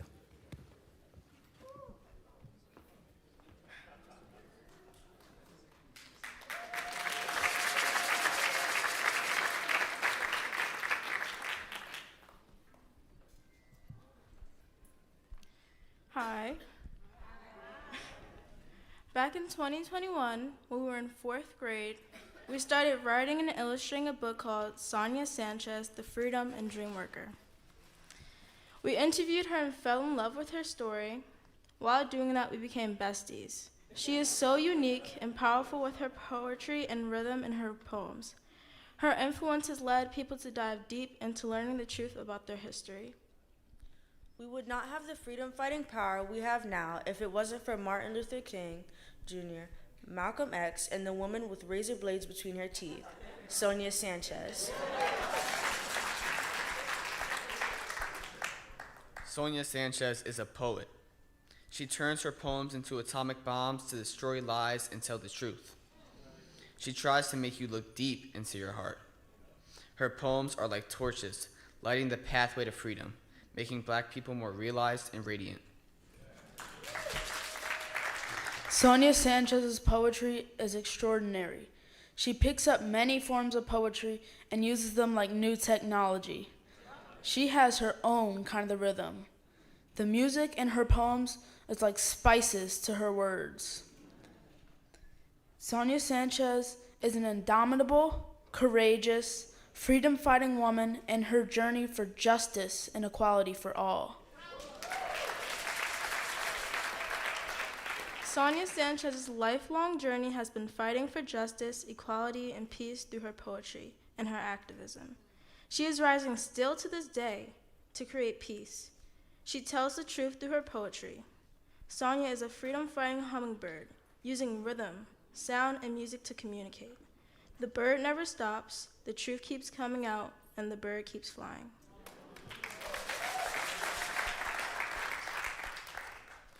Sonia's life journey is teaching her community and the world to fly. The heart of Sonia Sanchez's life is poetry, peace, and the justice she brings to the world. She said, "When I look back at Malcolm and Martin, I hope to be part of a long train of people who said, we cannot sit and be quiet when there is injustice here."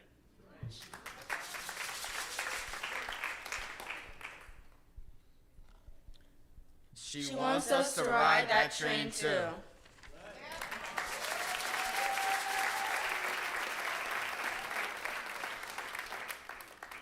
Dear Sonia Sanchez, I am so honored to know you and to learn about your power in poetry. You have unlocked so many closed doors to hope and equality. I thank you for exposing the lies and telling the truth and bringing a new perspective and a new door to equality and peace. I personally have felt and so inspired by your light of poetry.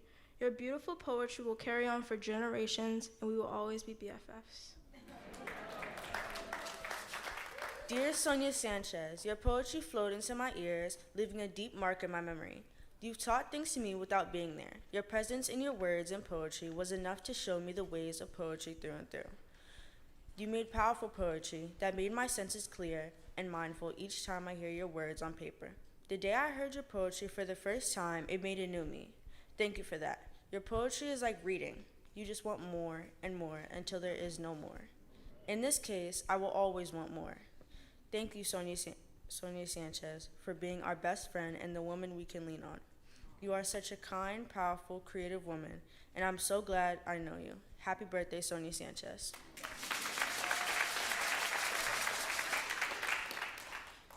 Dear Sonia Sanchez, you have changed me and my classmates' lives. Through our journey to create real educational books, you have been our #1 supporter. Through our highs and lows, you were always there cheering us on. Not only that, but you served as someone who genuinely cared about our work and hoped the best for us. So I wanted to personally thank you for all your help. It has helped me astronomically.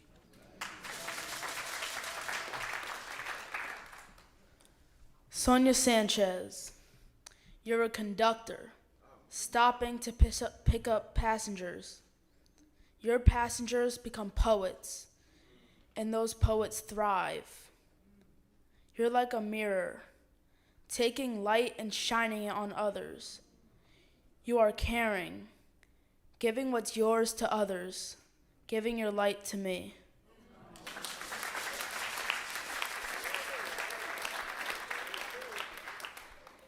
This is a poem based off of Sonia Sanchez. I made it in 2021 for New Hampshire. And I don't know if you remember Sonia, but I cried. So don't worry, I will not cry after this time. Sonia Sanchez, you are a courageous woman. You are like a mad scientist, creating new poems that can produce flames in a matter of seconds. You have a fire in your eyes that no one can explain. You are a rain of moonlight dropped from the heavens, lighting fire in the skies that we call stars. You are a coat of warmth that we use whenever it's cold and dark. You are a people lover and the people love you. You are a person who makes sure to carry on a legacy of greatness. You are hope itself, with a heart of gold that nobody can or will ever erase.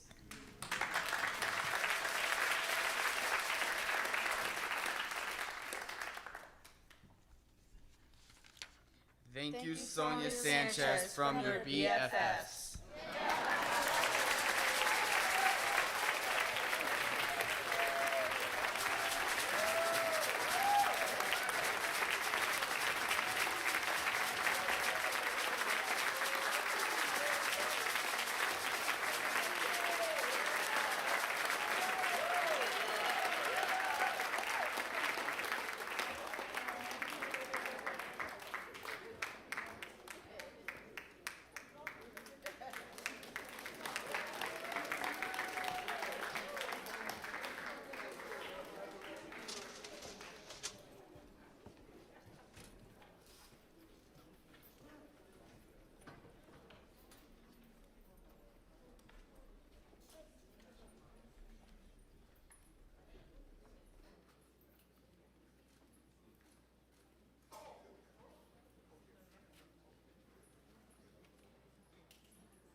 You can take your time, Sonia.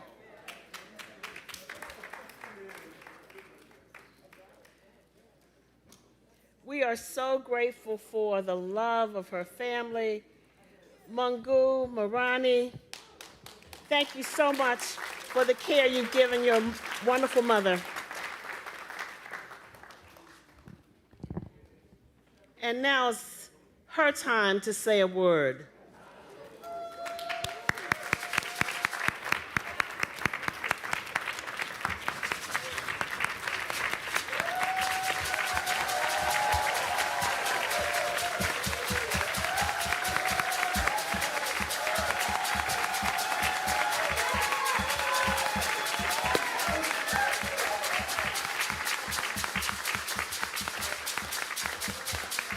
Put this in your pocket.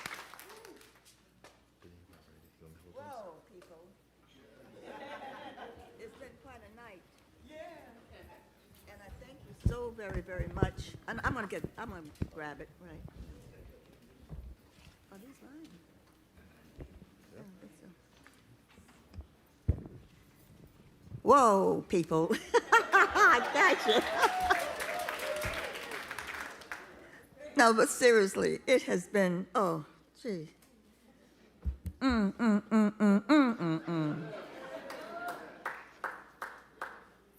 You know, I'm in a place called New York City. I thought I would never, ever, ever, ever, ever, ever, ever leave New York City until I started to push for Black Studies, and New York said, "You kidding, aren't you?" And they put my behind out of New York City. Right. And my father said to me, "Sonia, if you would just stop teaching this Black stuff, you know, you can then teach what you have learned." And I said, "If I stop doing that, I won't be able to teach." I said, "Because, Dad, I not only teach Black stuff, I teach white stuff and brown stuff and all kinds of colored stuff, if you understand what I mean." My father was a great, great storyteller. My father used to tell some jokes, and he tells about the first Black pilot, right? That was in a place called New York City after World War II. The people come, but before they got on the plane, the flight attendants at that time, the stewardess said, "Jack, Jack, Jack, when the people come on board, you know, close your door. We don't want them to see you." And he said, "Okay," but he forgot to close the door. And people got on that plane, and they saw this Black man sitting at the controls, and the buttons went off, beep, beep, beep, beep, beep, beep, beep. I mean, they went off, and they said, who is that man sitting there out front? And the stewardess, as they were called, said, "Just a minute." And she rushes there to the carpet. She said, "I told you, you had to close the door. This is something new and innovative. And you forgot." He said, "Don't worry, don't worry, don't worry, don't worry, Janie. I'll talk to them." And he said, "Good morning, ladies and gentlemen. My name is Jack Jones. I live in New York City, and I'm a graduate of Harvard University. I'm a graduate of Yale University. I'm a graduate of MIT. I'm a graduate, and I studied in Europe, right? And I have graduated at 3 other schools in Europe. So if you just settle down and calm down, I will see if I can get this big motherfucker off the ground."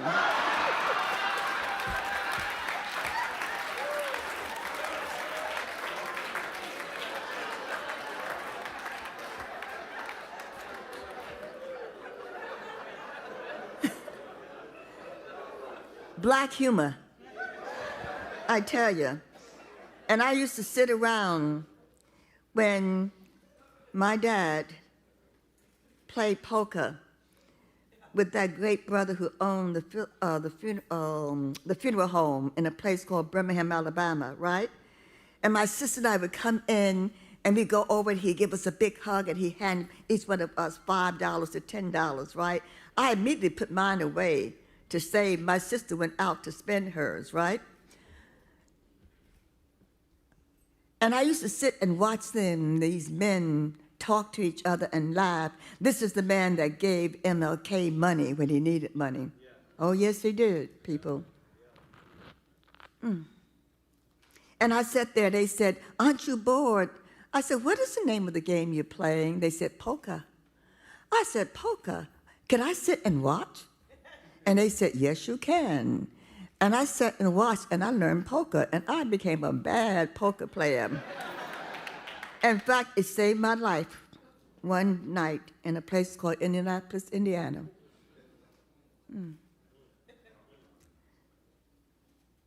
What I want to say to all of you is that I thank you for coming out tonight. I thank you for making me remember some of the things that I said and did. No, I thank you for the children who came out, because they are my best friends right ever, and I love them. But all of y'all are my best friends, although you and I know that some of us have disagreed. You know, seriously, you know. And someone And I called someone and said, I know we disagreed at that meeting, and they were pissed at me because they thought their way was the right way. After all, their way was very political, and my way was, I don't know where it was, they said at that time. And I listened, and I listened, and I listened, and I listened, and I listened. And I said, I'm going to come over to your house tonight and give you a big hug. But I do know one thing, we can disagree and we can also effect change.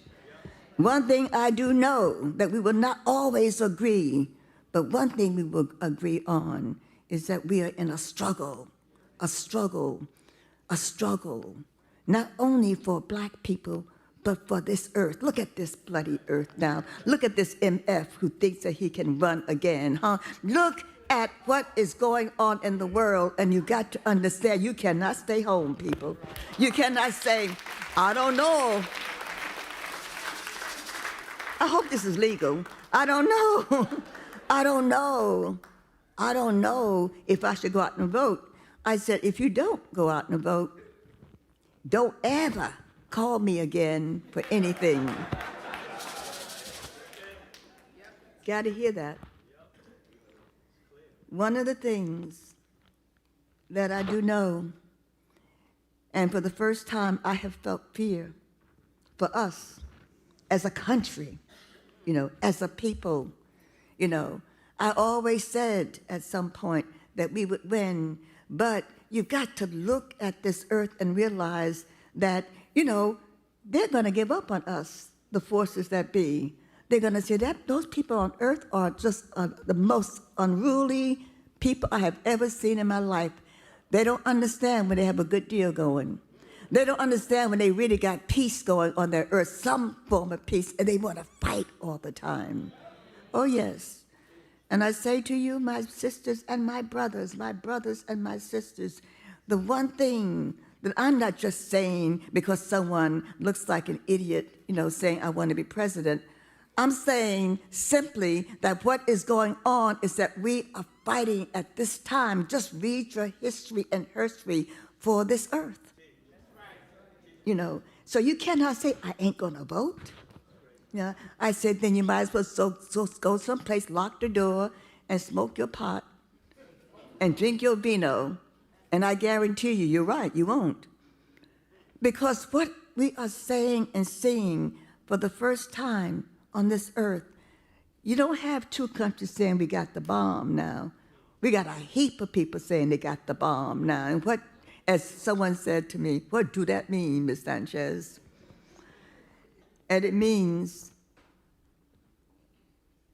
that we who believe in freedom, it means that we who said we knew everything had gotten all the information, right? It means that we who went into organizations and left organizations and fought with each other, huh? It means simply that some of us said, well, I want to stop doing any kind of work because these people don't want to work the right way, huh? I'm just saying to you, come on, you're smarter than that, huh? Come on, don't let people get you on the corner and say, I'll give you $10 when you go out and vote for this person that I want to become president in America, huh? Don't do that. What I am saying to you is that this is not just a fight anymore of like, if you like brown or black people or white people or green people or Irish people or Jewish people. This is a fight for this earth now, people. And if some of you have been listening, you have had people come to you and tell you that. Just go to sleep. I dream. Come on, I'm not kidding with you now. I dream, and it is real, my dear brother, you're right. And every night, the same dream. And I see us going up on this earth. I see us because we thought it was better to talk about people. We thought it was better to go out and make every penny we could make. You thought it was better on many levels, just to do nothing because I'm tired of doing this work, Sister Sonia. I've been doing it for so long. So what? What is so long? 40 years? What is so long? 50 years? No, it's a lifetime, people. When you say that last breath, you say, I tried. I tried to make people understand that we are human beings, that we must walk upright on this earth and stop your fucking gossiping about each other. You know what happened in America? They asked one thing of some people: what caused the dissolution of some of the black organizations in the 20s? You know what they responded to them and said? Gossip. Can you imagine that? I didn't believe it at first. Gossip. Gossip wiped out people like the UNLA. Gossip. You know, and I say to you, you can't do that anymore. You're too intelligent people. You can't do that anymore. You're intelligent people. You can't do that anymore. You have got to begin to understand that this is a fight for this earth. This is a fight for our people and our children.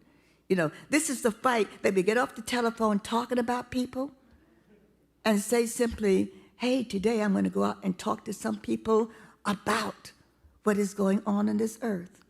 You know, I'm going to go to the park, you know.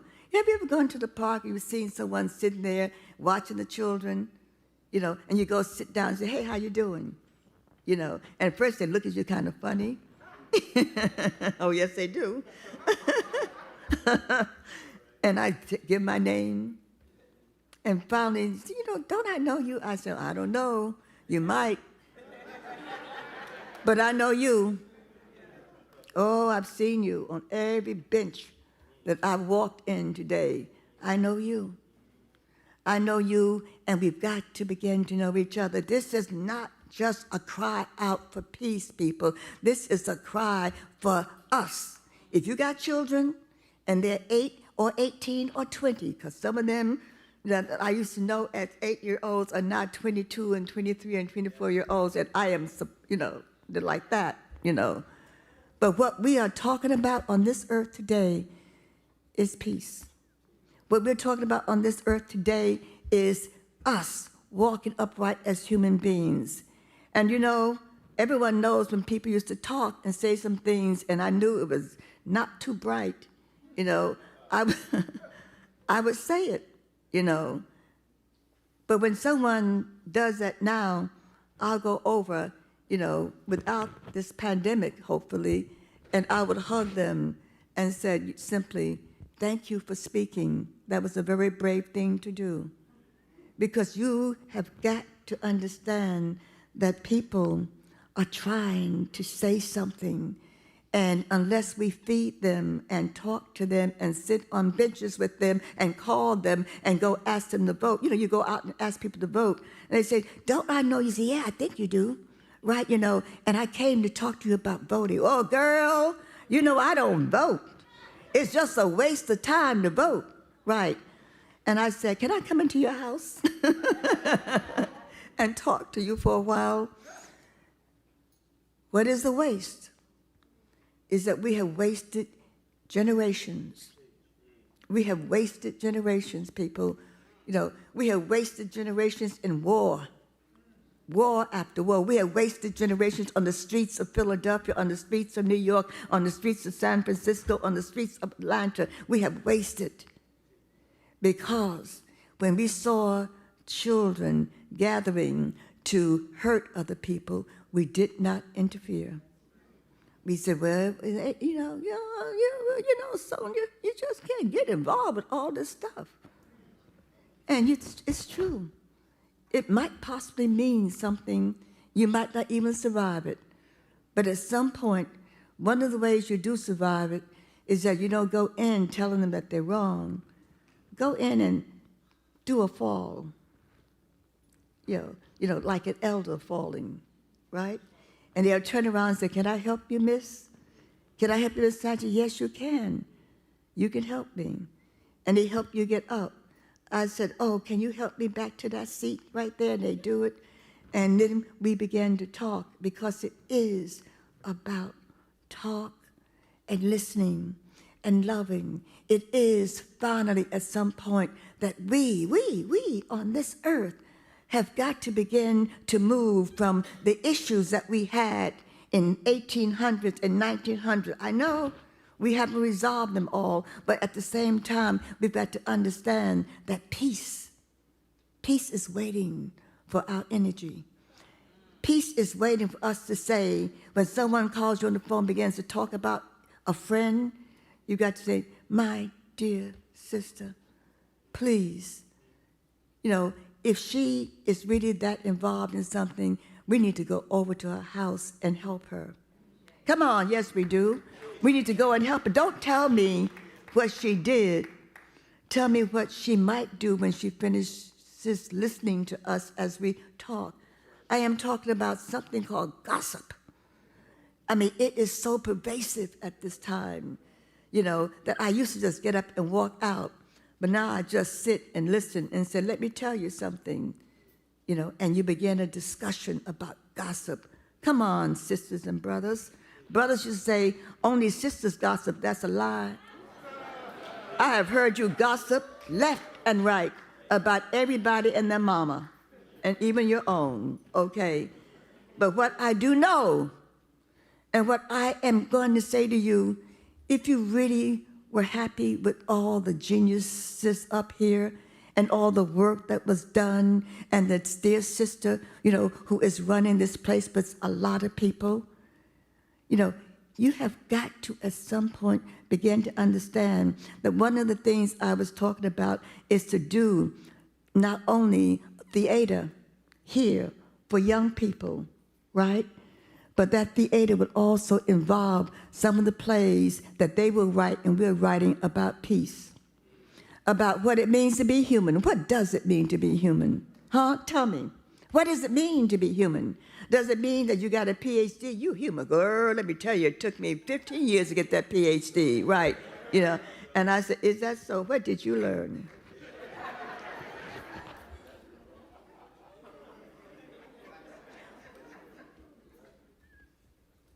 What we've got to learn, and I'll come full circle, and I mean this, you have no idea how much I mean this. We have got to understand that, you know, you've got to begin to listen. When you go to bed at night and you write those lines, I always write some lines. You cannot have a day without writing something at the end of the day. And then you turn out that light. There are people already here watching us. I'm not getting odd on you. I'm serious, by the way. I kid you not. And you got to say every night, we're going to make it better. Don't destroy us yet. We're going to make it better with our PhDs and our non-PhDs, right? You know, with our jazz, with our music, with our classical music and our non-classical music, with our drums, with the women even getting out in the state of You're gonna go and say, we're gonna make it better. And as we move on this earth, I want you to begin to listen to the silence that is emanating from the earth, and then you will hear the voices that happen to be behind the silences. You just have to listen. And they are saying, peace. What are you all doing here? I don't know if we can sustain you any longer. And we need your voice to say, yes, yes, yes, yes, you can. Not out of fear, but out of knowledge that we know, many of us, because we've had the men and women before, we know how to talk about peace. We know also how to put those people out of power who don't believe in peace. And don't tell me, well, Sonia, I don't do things like that. I said, is that so? You need to do things like that. You need to retire those people who have no idea what peace is, what humanity is, what it means to be human. And we have been on a long trek of what does it mean to be human. And I was asked to write, you know, like a memoir, and you have no idea. It's almost finished, and every time I look at it, you know, I fold it up and put it in my desk drawer. Because what really needs to be done, we need to have the plays and the poems and teaching the children what it means to be human. What it means to be human, that is not anything easy. What does it mean to be human?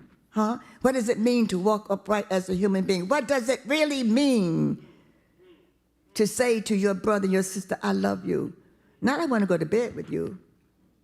I love you. And I want to say to you all tonight, I love you. And we love you. I love you. We love you. You're going to put me off We the love stage. you, and we have a big surprise for you. Wait a minute, let me just finish that. All right. This is not the Apollo and Puerto Rico here.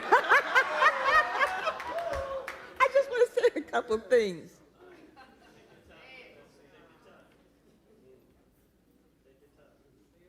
We don't have much time, people. And if you have children and grandchildren, if you know what you know, if you want that language to continue and that knowledge to continue, we have got to get out, wake up tomorrow morning and say, when I go out, because the streets are rough now. I know that. You can't just jump in every little thing because you might get hurt. But the people who want to hear, we've got to have. And so on my porch, I invite people, on Sundays, and we just talk supposedly about nothing. We come back to peace. Peace is always there, waiting for us. So what are you humans going to do when you really, truly understand what it means to walk upright as human beings, not to have lots of money, lots of up there, and not MAs, PhDs, BAs, BS, whatever, But what does it really mean? Come on, I'll be finished in a minute. What does it really mean to walk upright as a human being? It hurts. Because people will tell lies on you. I've sat in a place and heard it. And someone said, what are you going to do about it? Well, some years ago when I was growing up in Harlem, I would have gone over and cursed them out and thought nothing of it. And now you go over and say, my sister, my dear sister, why don't you come by my house sometimes and sit on the porch and we can talk about what it really means, what we want this earth to look like for our grandchildren and our great-great-grandchildren. And all I want to say, if you remember nothing else I say, remember that I loved you. You don't know.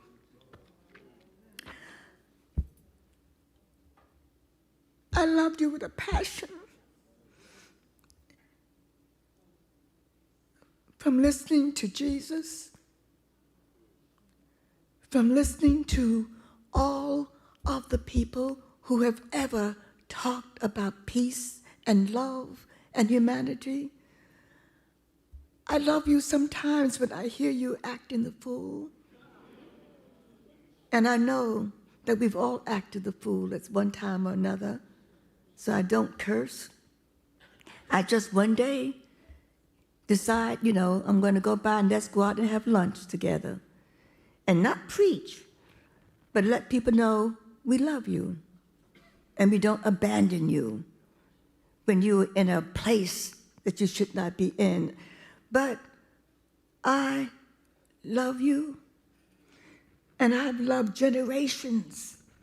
And I have sat in classes and walked in a class one morning after teaching for 5 to 10 years and say, good morning, my sisters and brothers. And they were all different colors in that class. And one sister, bright little sister, said, Professor Sanchez, do you realize there are different people in here? I said, yes, I do. Isn't that something? And we're all brothers and sisters. That's hard for some of us who grew up in the South. That's hard for some of you who've been in jail. That's hard for some of you to say, those bastards, they always are doing something. But what I want to say to you is that we are being watched to see if we can, some of us, begin to save this earth. And you have got to give out the energy and the signal that says, yes, we are working to save this earth. We are working, in fact, to save ourselves. We are working to save our children. We are working to say simply, what does it mean to walk upright as a human being? Huh? Come on, pick up those feet. Walk like a human being. When someone says something about you, and you don't like it, just say, my dear sister, what did I do to injure you, to harm you? Let me know so I can correct it, because there must be something here. No, you ain't said nothing, but you always talked about whatever. I say, yeah, I talk a hell of a lot. When I was a child, they said I talk too much. Our dear sister Janus is saying I talk too much. But I want to say to you tonight, if you ever feel like talking against someone and hurting someone, call me. That's what we do. We talk to each other at night. And that's what I miss. I have lost in this last 4 years the people I talk to like that, and I don't know what to do right now. People would call and said, girl, you got to hear what I just wrote. And I said, well, I just went to bed. It's 4 o'clock, the late hours I keep. Yeah, but you called me at 3:30 the other night, and I listened to your stuff. Oh, I miss her.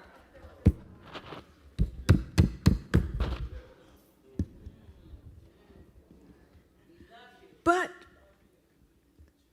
I said one night, I don't have to miss her because here you are. Oh, yes, you are. You don't know you're here, but you is here. And when I call you on the telephone, as I do sometimes, and say, how you be, right? And we have a conversation, that's what we all have to do. And it won't be a conversation about what you got to do and what you must do. It'll be a conversation about what did you do today? How did you love somebody today? How did you help somebody today? Huh? How did you walk upright? How did you help that woman go across the street from the supermarket, huh? How did you pull your car over as I did one day? It was storming and this black woman's getting soaked. And I said, come on in, I'll drive you home. And she was afraid because I was another black person.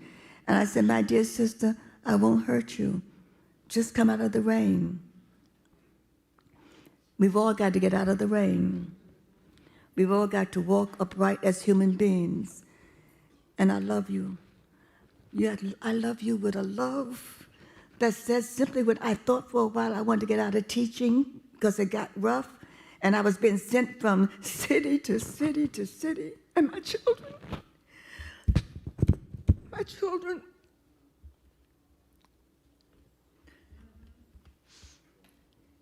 were suffering and getting behind.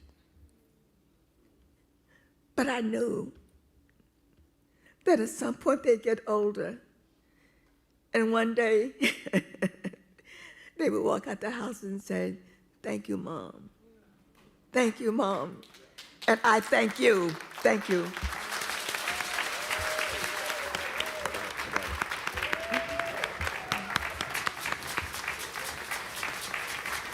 We love you, Sonia. Thank you, my dear. And we have another surprise to end this glorious evening. Okay. Sonia Sanchez, it is your 90th birthday. I wanted to come to New York so that I could celebrate you in person. However, I am in between flights. I'm on my way to New Zealand, and the only place that I could find to sing happy birthday is in the shower room. I hope you don't mind the echo. Maybe it will add a little verve. Who knows? But happy birthday to you. Happy birthday to you. Happy birthday. Happy birthday to you. Happy birthday to you. Happy birthday. Happy birthday to you. Happy birthday to you. Happy birthday, Sonia Sanchez. Happy birthday to you. We salute you, we celebrate you, we thank you for all of the literary genius that you have provided us over the years, for my generation, my children's generations, my grandchildren's generation. Thank you so much. You are a queen and literary royalty. Happy 90th birthday, Sonia.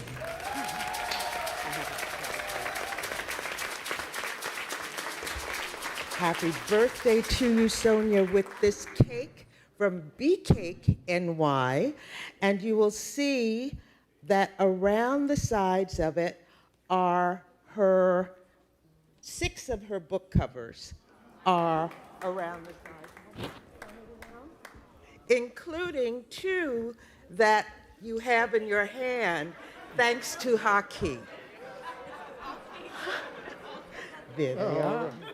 Oh, thank you. You have a conspirator, Miss Perkins.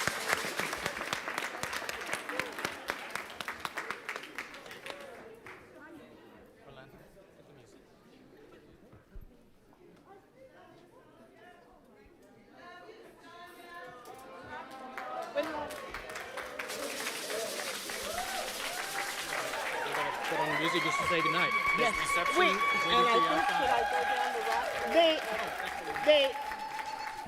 Thank you all for being here to celebrate this wonderful woman on her 90th birthday. We have a wonderful reception for you. Go and enjoy.